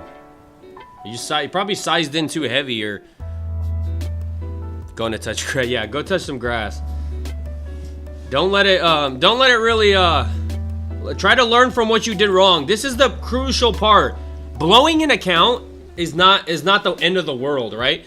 But what you need to do is you need to figure out what you did wrong. Are you not following your strategy? Do you not have a strategy? Are you just taking, this used to be me. Are you just coming into the market and just taking shorts because the market is at a high and taking longs because the market is at a low? Are you not waiting for confirmations? Like, do you not have a strategy that you follow? Like, you got to ask yourself what you're doing wrong and try to fix it, because people that keep making the same mistakes and never fix anything, those are the people you see that are trying to trade for 8 years and aren't profitable. It's the definition of insanity, right? Is doing the same thing, expecting different results. But yeah, don't beat yourself up too much about it. We've all, trust me, I've blown so many accounts, evaluation accounts when I was learning. But now, right, I have a strategy. I follow the strategy every single day. If I get a setup, I take it. If I don't, I stay out. If I feel like I want to take a trade and my fingers just like ready to take a trade and I'm getting like too impatient, I have my fun accounts that I talk about, right? I have scalping accounts that I just have fun with. Very discretionary. I take some scalps on them here and there, have some fun. But my serious accounts, I don't mess with those. I look for a very specific setup, and that's it. And here's something, right? Here's a thing that no trader will tell you. Here's a way of telling if you are on the right path to becoming a profitable trader. As a trader, you should be able to, for example, have a day of trading where you, say for example, you don't trade. Say hypothetically today, if I did not trade today, and I had something going on, I missed the market today, so I wasn't even watching the market today. I should be able to, at the end of the day, come back, look at the chart and know exactly where I would have entered and exactly where my stop loss would have been and my TP would have been. Exactly. I could have literally not traded today. I could have came back at the end of the day, looked at the chart, and I could have looked at this chart and gone, oh yeah, I would have took a short right there. Stops would have been above the highs. TP would have been right there. And I would have known exactly what I would have done without even looking at the market, missing the market. If you can't do that, your strategy is not solid enough. Your strategy is too discretionary. Your strategy needs to be solid enough so that you miss a day, you can go back and tell exactly the price you would have entered, stop loss, take profit. There should be no, oh, maybe I would have done this, maybe I would have done that. That's you're getting into emotions and discretion. Discretion is good if it's paired on top of a solid strategy. When you have a solid strategy, then you could use a little bit of discretion to play into that strategy, but you should always follow your rules. The discretion part comes into, maybe I shouldn't take a trade because it's all-time highs, even though I have a setup. But discretion comes with years of experience. Like if you're somebody that's within the first 2 years of trading, I don't think discretion should be a part in any of your trading. I think your trading should be very systematic. Then once you get very experienced, you can start to put in discretion because you've been watching the market for enough time to, you have discretion. But if you're new, if you're still learning, there's no discretion. You haven't been in the market long enough to have any level of discretion. Yeah, I took profit. That trade hit TP just now. My TP was right. Where was it? Literally, look at that. Right there. The body candle low. The body candle low of this was my TP. Literally hit my TP to a T and reversed right off it. I almost feel like I'm putting like a $50 million order there and it's just getting filled and everyone's going long.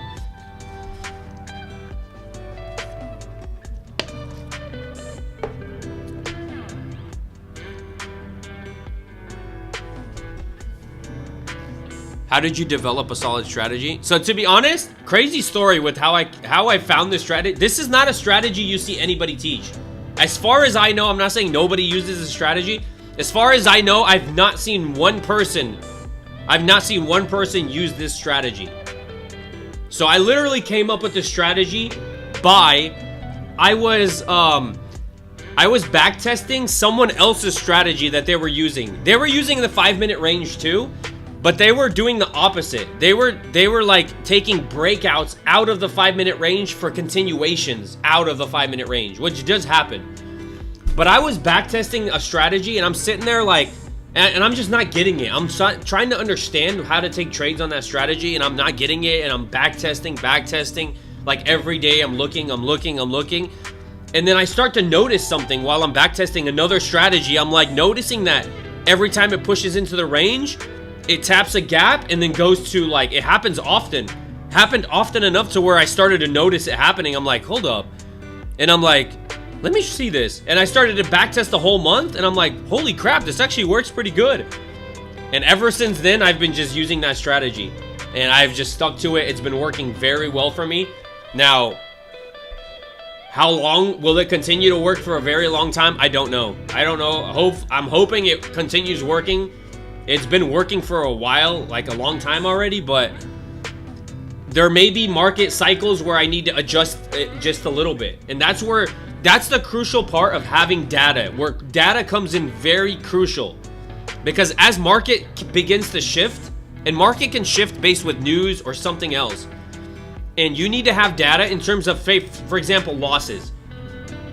For the past 2 months of me using this strategy, I have not taken more than 1 loss in a row. More than 1 loss in a row, I have not taken. So, me knowing that data, if I do happen to take 2 losses in a row, I take a step back, reevaluate what I'm doing wrong, and see, do I need to make any adjustments? Do I need to, and then go from there. And that new data, I take a step back to reassess if I'm doing something wrong. Or maybe the market shifted a little bit, so or maybe I need to adjust my strategy, back test it, and then we go on from there.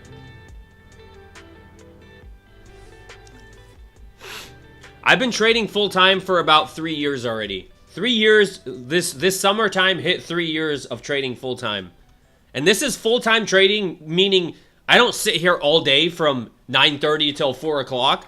By full-time trading, I mean I'm here every single day from 9:30 to about 11 o'clock, 11:30. That's full-time for most traders. So when you hear full-time, it's not really sitting at the chart all day. It's a session, kind of like just morning session of New York is full-time for me. But sitting here for, you know, an hour and a half to 2 hours every single day for 3 years, I mean, you start to end trading the same freaking pair for 3 years, you start to kind of start to notice some stuff, and you know how NASDAQ likes to move. And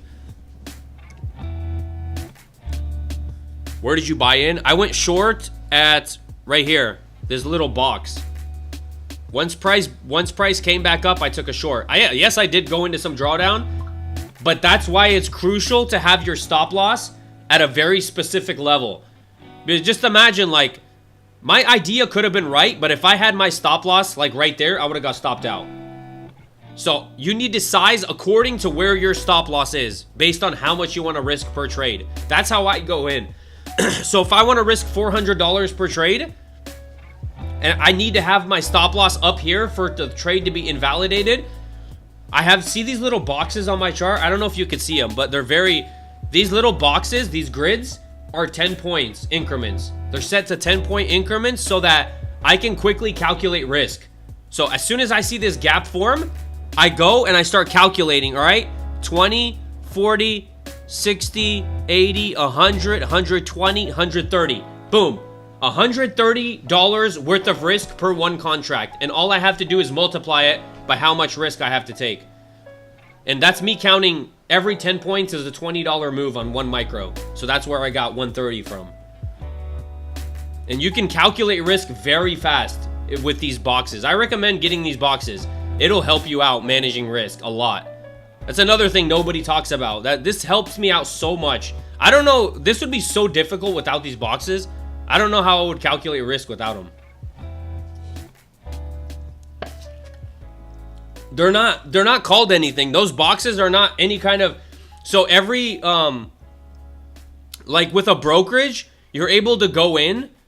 You can't see it, but on like the left side of my screen, right, you have all the price range. So you have 25,450, 25,460, and the price of NASDAQ.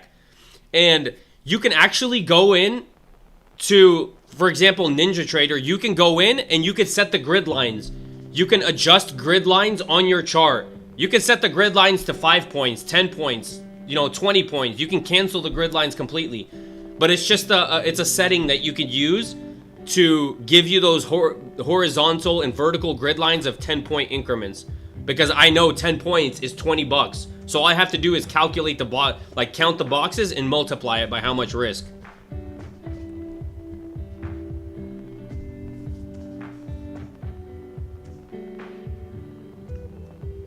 Do you live off trading? No, currently no. I don't live off trading. I have a business where I buy and sell cars too. I do it myself. I'm not I have a dealer license where I buy and sell cars, but I do it myself. I'm not some hot shot dealer that has a massive lot or something like that. I'll buy like 8 cars, fix them up, sell them. I do everything pretty much myself.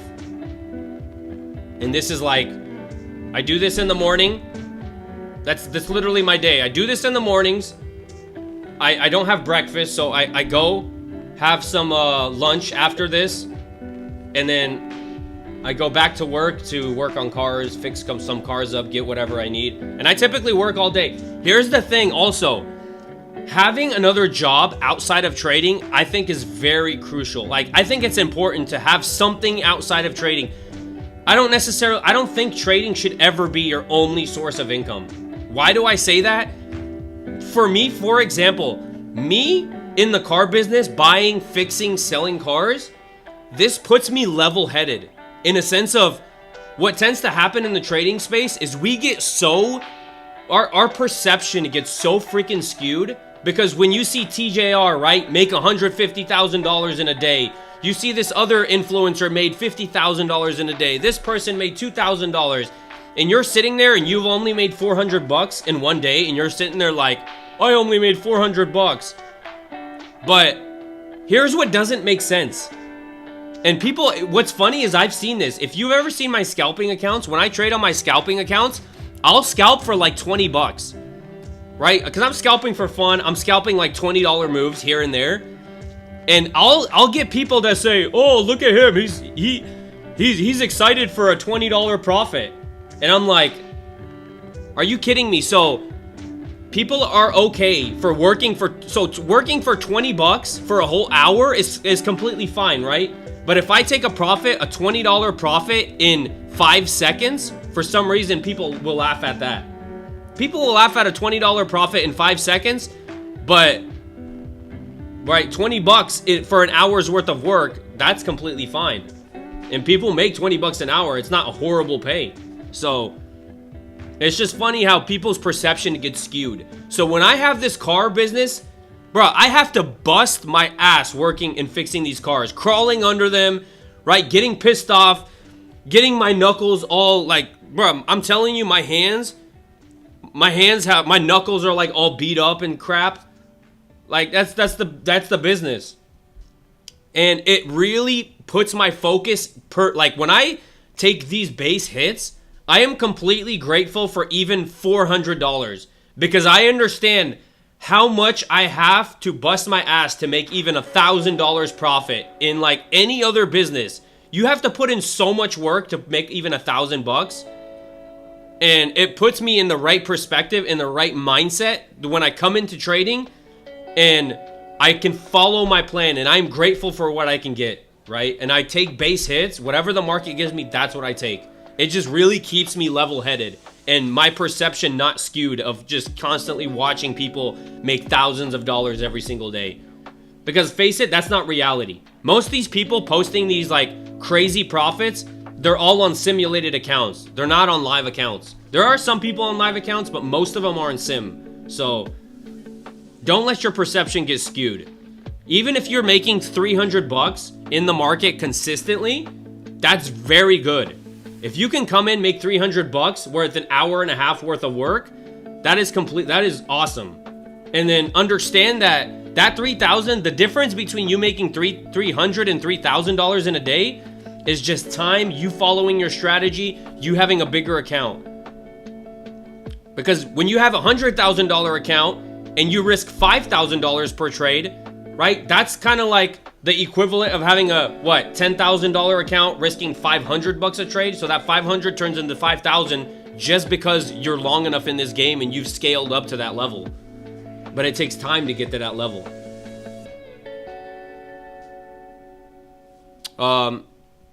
Man, so yeah, if you, I've been missing questions, sorry. I go on these little rants. You can see, bro, I'm passionate about trading. I love trading. Trading is like, honestly, my main goal in life. I know this is going to sound corny, but I seriously, I want to be one of the best traders out there. I really do. That is my main goal. My main goal is not to have a course, a Discord, and make hundreds of thousands of dollars off a course in Discord. My main goal is truly to become like a great trader to the point where I can get to a level where I can make a crazy amount of money from trading and be able to say, I don't sell a course, I don't sell a Discord. So you can't come at me and say, oh, you're just a course seller. Like, that's a flex when you can really make money off trading and people don't have ammo on you to say, oh, you sell a course, you're just a course seller, you're this and that. My goal is completely different from a lot of other traders. A lot of other traders, they just want entertainment. They want to make a course, a Discord, and it's an easy way of making a crazy amount of money off of trading by not being even profitable trader. Right? You get 1,000 people to pay $100 a month for your Discord, bro, you're making an insane amount of money. That's not my goal. And I'm not saying courses and Discords are bad. They're not. They're just over, everyone does them. Right? There should not be this many people doing courses and Discords.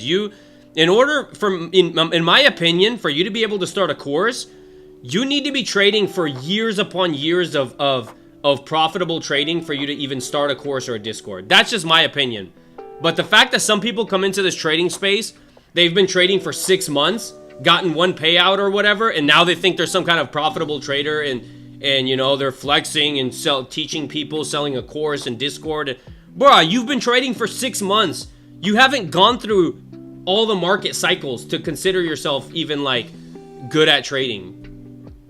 Like a month of trading profitably is absolutely nothing.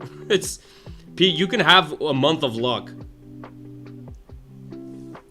But it's controversial take, but there needs to be more regulation in this industry. There's too much, you know, kids coming in and essentially scamming, because if you're charging people for a course and you've only been trading for 6 months, bruh, let's face it, man. You don't have the knowledge to be charging people. Now make a free course, that's fine, but don't be charging people money.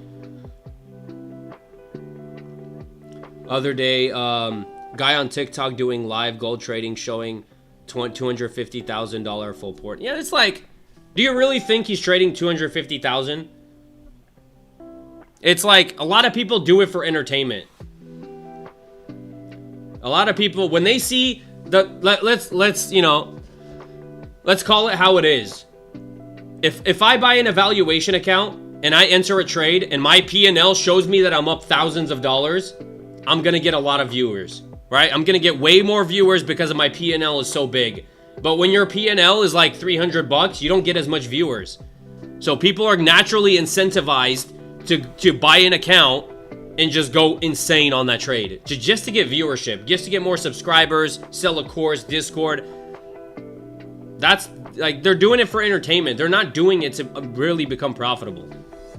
It's not a strategy you can use on an actual live account. Like to have a $250,000 trade, you have to have like what, $5 to $10 million in your account on an actual live account. And even that is pretty aggressive, some people would say. And it's fine. I mean, right? People do it for entertainment, but you as a viewer, you should understand who's doing it for entertainment and who's actually trying to be a good trader. Because you don't want to get roped up and get taught bad lessons in trading from somebody who doesn't really even know what they're doing. I've been full-time trading for 3 years. So even me, I don't even feel like I have enough experience to even charge for I would feel bad. Honestly, I would feel bad charging for a Discord or a course because I feel like I'm not at that level to be even charging people. And like again, I don't think it's wrong necessarily to charge people for a course if you're like someone like Lance Brightstein, right? $60 million in verified profits. Somebody else who has verified profits, has a track record of taking a lot of payouts. That's different. They've proven themselves to be able to charge for a course or whatever they want to charge for because they're charging for their knowledge. Yeah, the money comes from Discord profits. Bruh, you don't understand, some of these traders out here, y'all have no idea how much some of these traders are making off of Discord sales.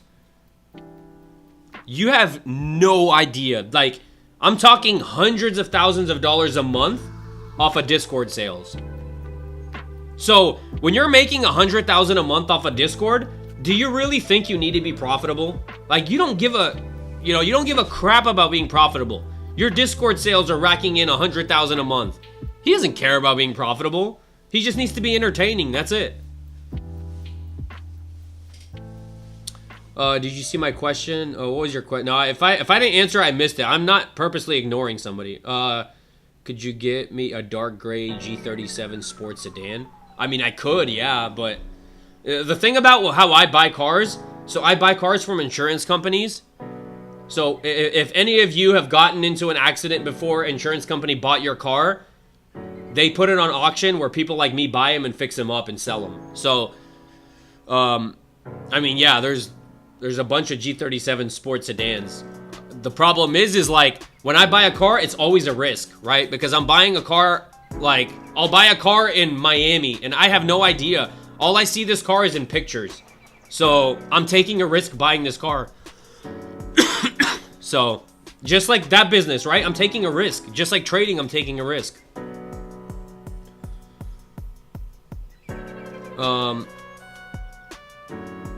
SNR is garbage too. No, SNR. What's SNR? SNR? What's SNR? Joshua Block. Bruh, what do you... Just because I have glasses? How dare you offend me like that?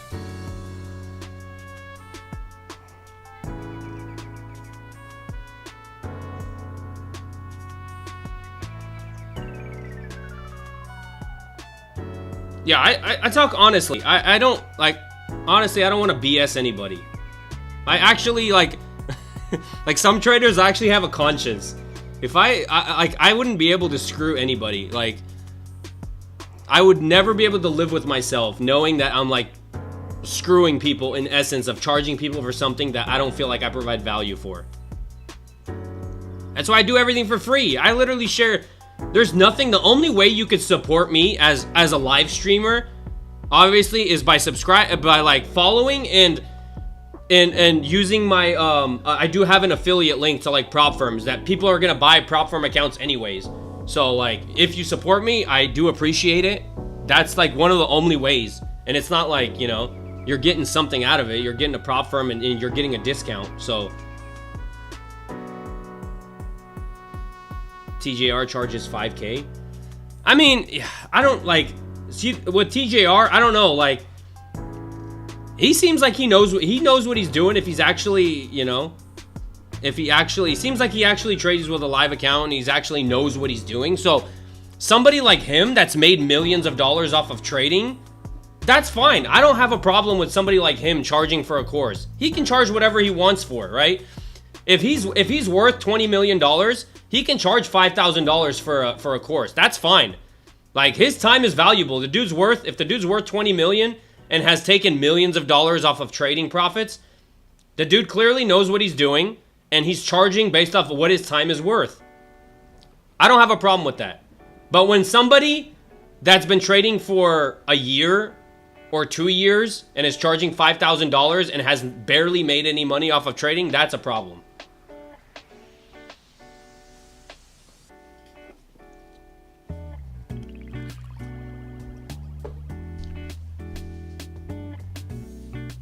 Should I start an LLC? I mean, I can't give you tax. I can't give you tax advice. You would have to talk to like a tax expert, like your accountant or something. But because like, I can give you advice, but it's very specific to people. Like, when it comes to taxes, it's a very like, it's an area where it could be very specific to people. Some advice for one person may not be a good advice for somebody else based on different financial situations. Also depends on how good you are at trading, right? Somebody that makes a lot in trading, they're going to start to think about, you know, how they can write stuff off. But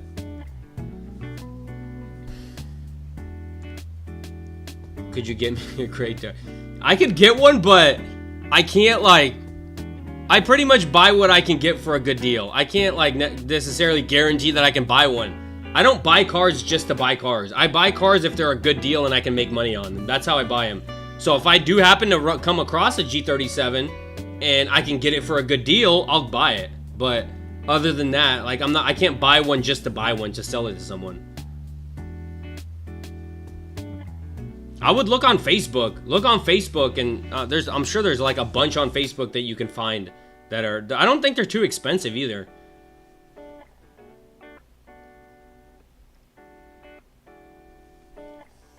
Where are you located? I'm in Florida. Florida. 2017 Genesis G80. Probably going to auction soon. Yeah, it'll probably go to Copart. That's where I buy from. Let me know, I'll buy it.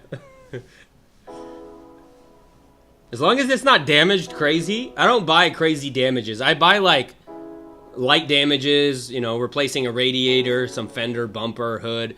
Like minor stuff that I can fix up pretty quickly. I don't trade stocks, so. Yeah, I just got a crash in Jacksonville. I got hit and back passenger. That's why I'm looking for. Really? I'm actually in Jacksonville. That's where I live. That's where I am right now.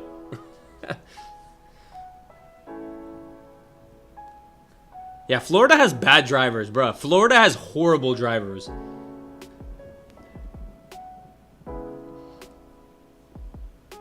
But I would look on, you can get some good deals on Facebook. Facebook is good because you can actually go see the car in person. Versus auction, you can get good deals, but you're taking a risk on any car you buy from auction. So the good thing about Facebook, you can actually see the cars in person. You know what you're looking at. You know what you're buying. You can haggle. You can negotiate. Facebook has a lot of good deals. You just have to be looking out for them. And auctions charge a lot in fees. Auctions will charge you a crap ton in fees. It's honestly ridiculous. To put it into perspective, I buy a $2,000 car on auction. I pay $600 in fees. $600 off a $2,000 purchasing price. That's freaking wild. Actually, you know whose car is, you know that trader? What's his name? Alex G. His Bugatti is actually going up on auction. I think it's gonna be on Copart. He crashed his Bugatti and it's gonna be going up for auction. Interesting to see how much it goes for. And the crazy part about that Bugatti, you can't fix it. Because Bugatti blacklisted that one. They will not sell you any parts. They need to be the ones to fix it. They will not give parts to anyone to fix it. Which is crazy. So you have to buy that car, send it to Paris in order for Bugatti to fix it themselves. Or else you can't get parts for it. So it's literally like, whoever buys it, unless he makes the parts himself, I don't see how he could even fix it.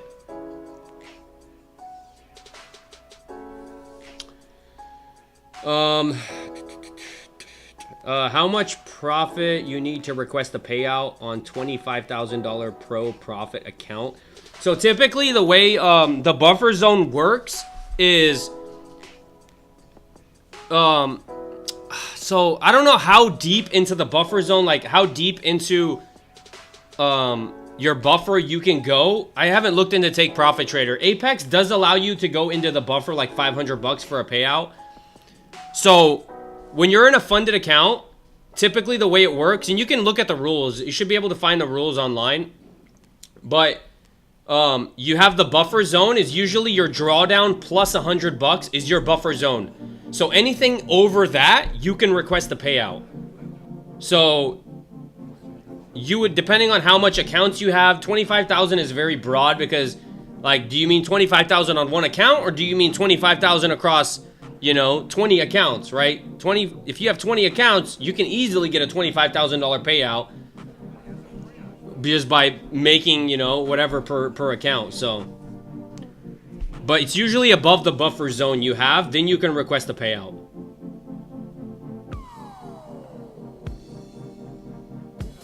Yeah, if you've been trading for 6 months, yeah, you should not start a class. It's so funny. It's the only industry where somebody can like trade for a couple months and they're like, oh, I'm gonna start a course. I'm gonna start a course. I'm gonna start a course. Buy my course, $1,000. Like even in the car industry, people that teach classes in the car industry have been in the car industry for like 8 years. They have a lot of like, they've been verified to, you know, they've been in the industry. I mean, you can't really, there's no, You're clearly either a fraud or a success in the car industry, right? You have either a big dealership and you know what you're doing, or you have nothing and you don't know what you're doing. So it's very hard to fake it in that industry, but trading, it's so easy to fake it because you can have sim accounts and this and that. Saw G37 for 8.5K. Yeah, I don't know what the market is on those. I've been trading full-time for 3 years, but I've been learning about trading for a very long time. Miami Dolphins fan. How long did you trade until you started into funded? So I traded, when I went full-time, it took me 2 years to get to like break even.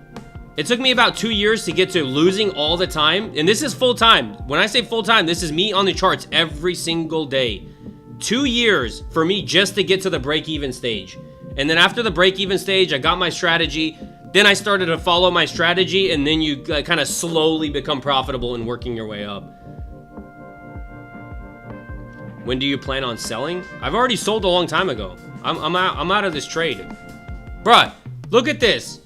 My take profit was at the perfect area.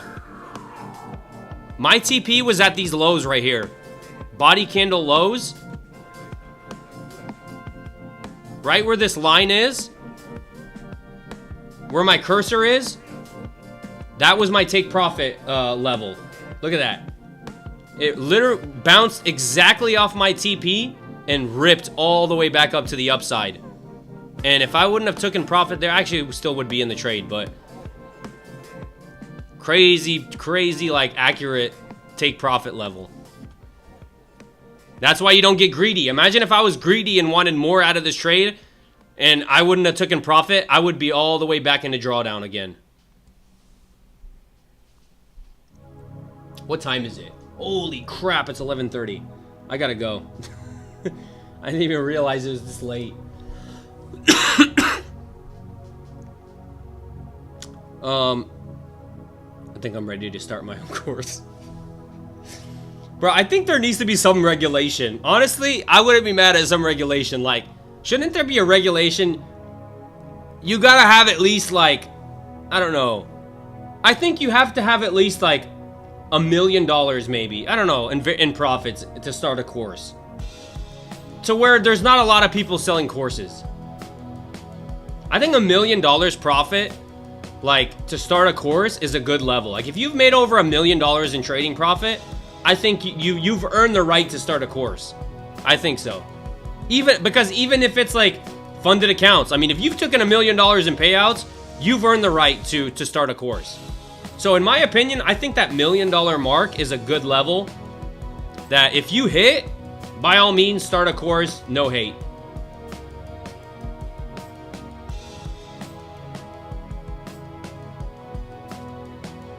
Yeah, never be greedy in the market. Take what you can get. Don't be greedy.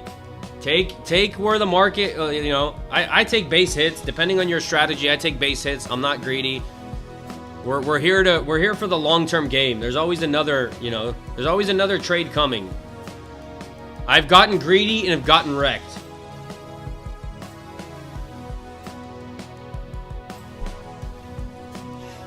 How much was your profit?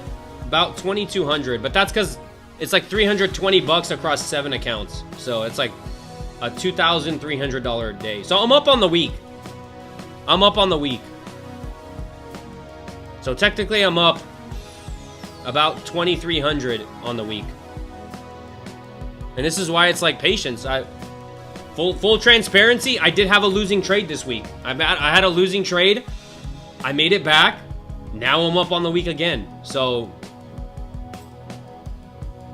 I was up last week too. Had profits last week, had profits this week.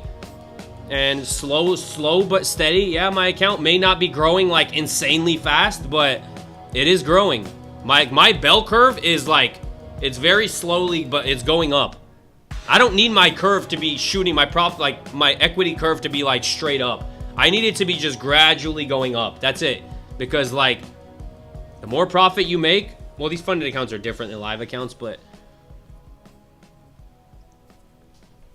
I've been paper trading for 2 months and have profited about 8K. Should I keep paper or trying funded? For 2 months and have profited 8K. I mean, you can go. I think you can go to an evaluation, but don't go crazy. First, what I would recommend, first buy one evaluation. Continue to take it easy. Like, continue to, as long as you're not, like, if you made 8K, but you're not blowing accounts left and right.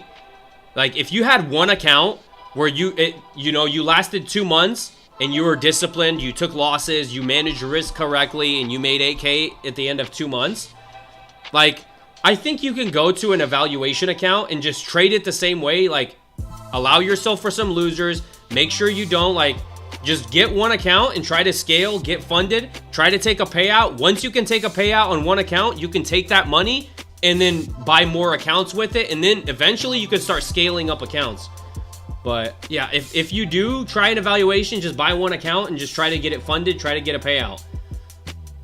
And then if you could take, a couple $1,000s from that one account, then that gives you, $2,000 to be able to buy more accounts and invest money now into more accounts, and just continue doing what you did to get the first payout. And then you can have 7 accounts, 10 accounts, and you could just keep scaling.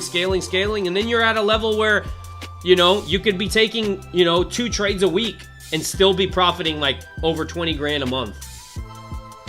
And then you get to a level where you don't need to take trades every day, because you have so many accounts that you can be patient and still make really good money. And then eventually you take enough out of these prop firms, and then you've really proven yourself to be a good trader and disciplined, you can eventually then move to a live account.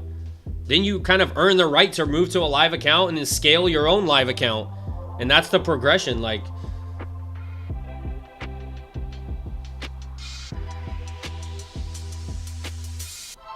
bro doesn't know he's in a P&L random walk. I mean, yeah, 2 months is not like enough to know if you've truly have, like, if you truly are good. Like, you can't say you're profitable just because you've been profitable for 2 months. Obviously not. But I'm saying if he's lasted 2 months, I mean, I think he's like, if he can manage risk. If you're not blowing an account and you're managing risk correctly, I think you could go to a live evaluation account. But that's why I'm saying just get one account. Like, even if he ends up blowing one account a month, like Apex has an 80% off sale. Apex accounts, it's $33. So even if he buys an evaluation account for $33 and he blows one account per month, bro, it's $33 a month. It's not the end of the world. People spend more on coffee per month than that. So it's like,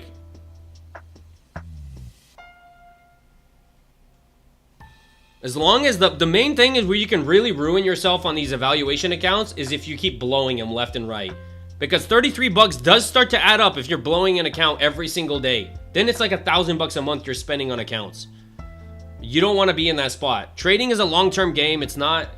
And one thing, make sure to keep track of your data. Data is crucial in this industry. You need to keep track of your data, how much losses you take in a row, and just keep track of the little stuff. Like, what I'm going to start doing is I'm going to actually start journaling my trades.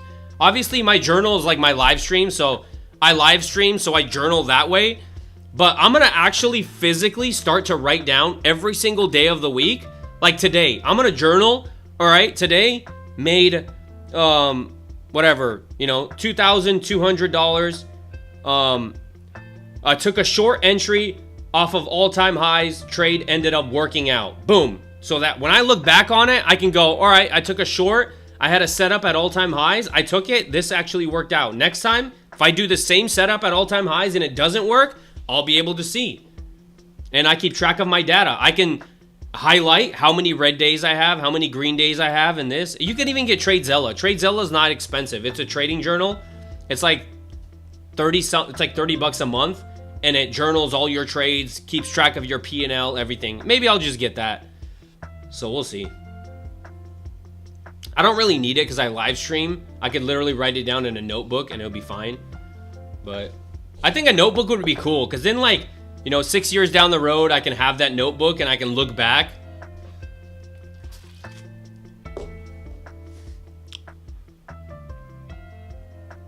They start a TikTok channel to recover their losses.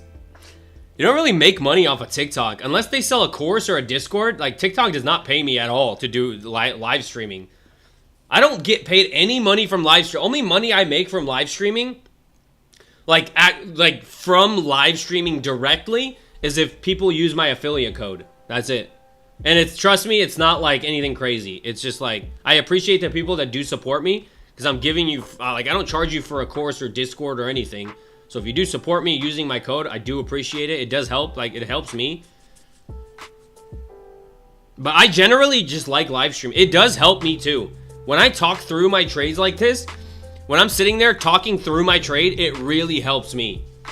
It helps me process in my mind what I'm doing a lot better than if I was just sitting here in silence. And it helps other people out as well. So it's a win-win for me and for other people. I'm not gonna lie and say I live stream just for other people because I'm such a good person. I live stream for myself too. Like, I do this because it helps me, not just for other people. Other people are a benefit, like, they do benefit, but let's be honest. Most live streamers are not doing it for other people. They're doing it for themselves.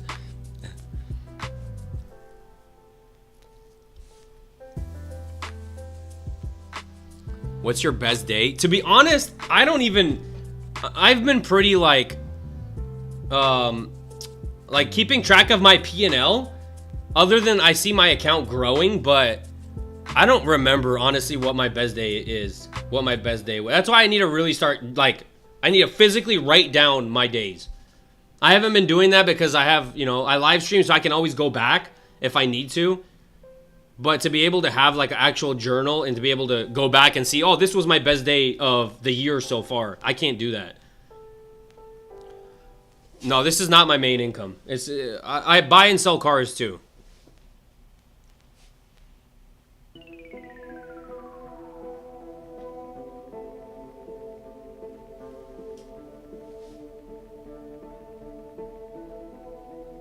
Hopefully one day I can get to a level where trading, I can make more in the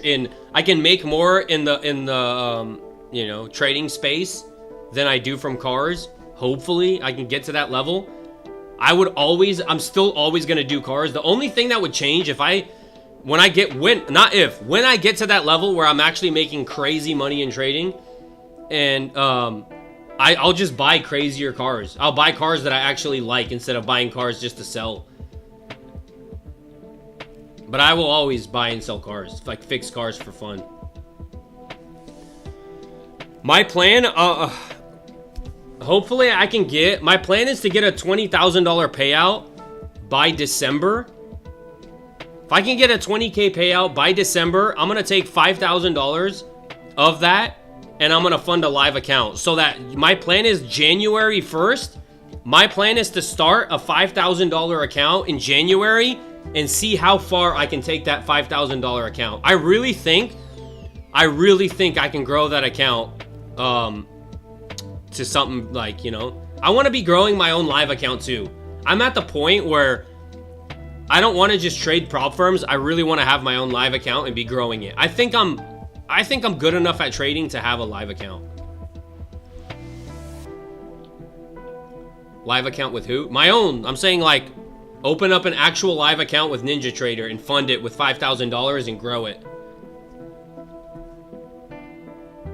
And the more I grow my live account, the more it grows, the more, like, if I, for example, have a 5% risk per trade for that account, and, right, if you're starting at $5,000 and then you get your account to, say, $10,000, right, obviously you're risking 5% of 10,000 and your account just keeps growing. Eventually, when you get to that 100K mark, you're risking 5%, you're making $5,000 a trade.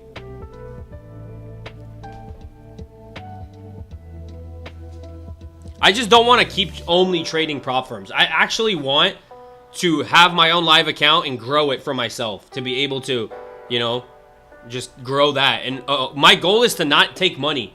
My goal is to take payouts from funded accounts, and then my live account, keep it growing so that I don't have to take any money. And if I can keep that money in there and I can just keep growing, it would be perfect.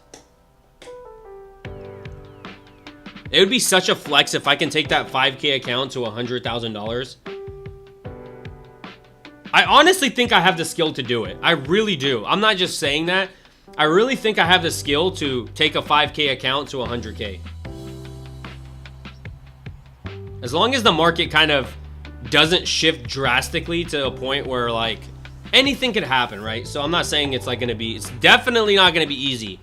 Like if I can do that, you're like the top 1% of profitable traders that can do that. But long-term trading is not practicable. High cortisol will destroy brain and cause heart disease. What? Why would it? High cortisol? Do you think I'm sitting here like pulling my hair out of trades? To be honest, when I'm trading, I'm not stressed out. It's like I have a plan, I have a strategy. I'm not sitting here like stressing out about the trade. I take enough risk to where it doesn't really... Bro, I have more stress from the car industry than I do from the trading industry. I have way more stress in the car industry. Trading is like, wow, I take a loss. I took a loss. I understood the risk. It is what it is. I'm not, like, you know, it's not the end of the world. If you're stressing out about every trade, you're sized in too heavy. You don't need to be sized in that heavy to where you're starting to stress out about every single trade.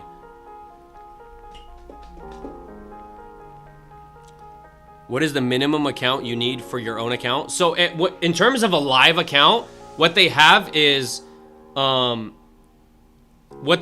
like margin. So there's certain margin requirements you need to be able to open up a trade. Margin requirements are different from e-mini contracts to micro contracts, and every brokerage has their own margin requirements. So it just depends on your brokerage and if you open up a live account. But rule of thumb, if you ever open up a live account, write this down. Make sure you remember this. If you ever get to a point where you do fund a live account, always go with the isolated margin account. Never go with a cross margin account. Don't do that. That is a mistake that a lot of traders make, and it could really screw you up. Isolated margin account only. What that means is your margin is isolated per the trade you take. A cross margin account, if you're in drawdown, that can tap into your full account balance, right? So you see the difference of cross margin taps into your full account balance. Isolated margin is isolated per the trade you take. You don't want to get stuck in a market crash, trying to exit out of a trade and be slipped an insane amount of money, and you end up losing a bunch of money because you have a cross margin account.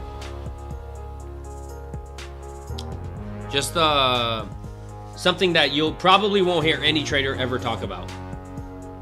Spitting some free game. That advice right there can save somebody a lot of money. Obviously, this is not financial advice. Are you a mechanic or are you in sales? Bro, I'm a mechanic. I'm an accountant. I'm a mechanic. I'm everything. I buy the cars. I fix the cars. I sell the cars. I do the paperwork for the cars. I do everything. The only thing I don't do is if there's something major wrong, or if there's like body work, I need to get it painted. I don't do that. But like changing suspension, doing some kind of like engine work. I don't go deep into an engine, but like 80% of engine work I can do. I diagnose. I have a diagnostic computer. I figure out a problem. It's honestly pretty fun.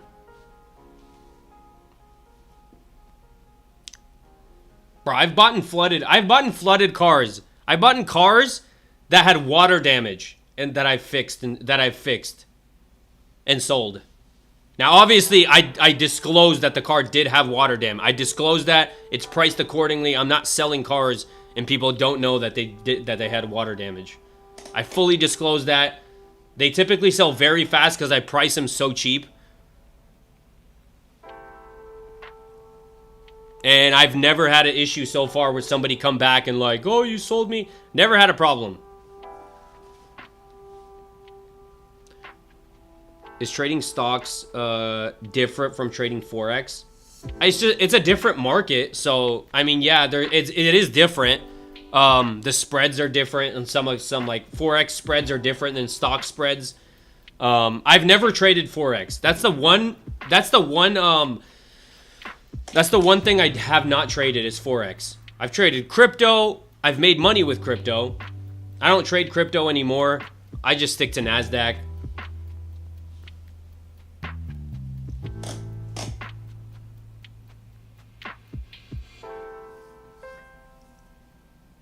All right, so yeah, I gotta get going. I gotta go help someone.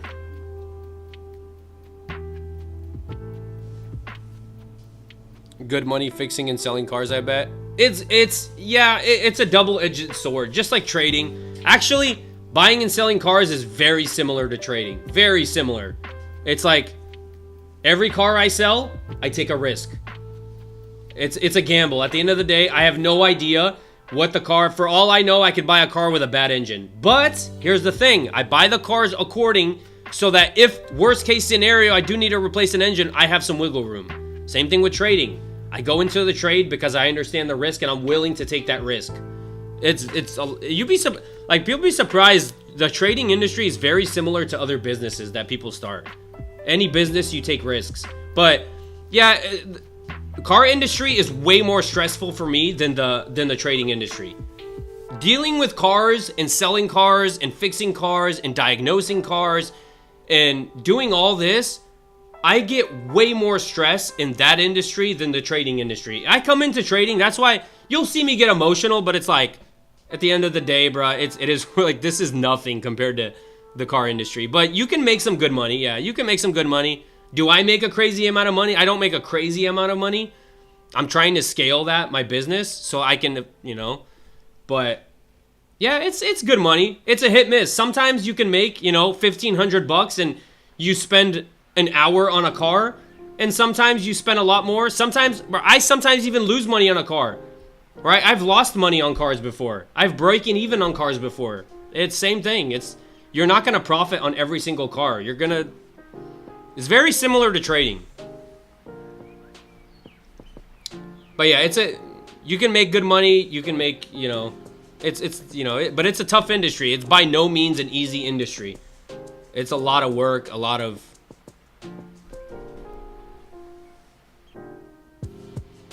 yeah, it's nearly 12. I gotta go. Good week, good day. It's a good time probably to walk away, call it a weekend. How many days to take a PA live? I honestly don't. It depends on the prop firm. It depends. You take enough payouts, certain prop firms will put you in a live account, from what I heard, if you take enough payouts, but it just depends on the prop firm. All right, so yeah, I gotta get going because I'm just gonna keep answering questions all day. I gotta, but yeah, so I'll be back Monday. Monday's another day. So Apex is still having their sale, 80% off till Tuesday. So look into that if you're interested. But yeah, I appreciate you guys for watching, for supporting. And yeah, have a good weekend. Enjoy your weekend. We'll come back for another week of hopefully some pretty good price action. Another good week of trading. So peace out. Take it easy. I'll see you guys next time.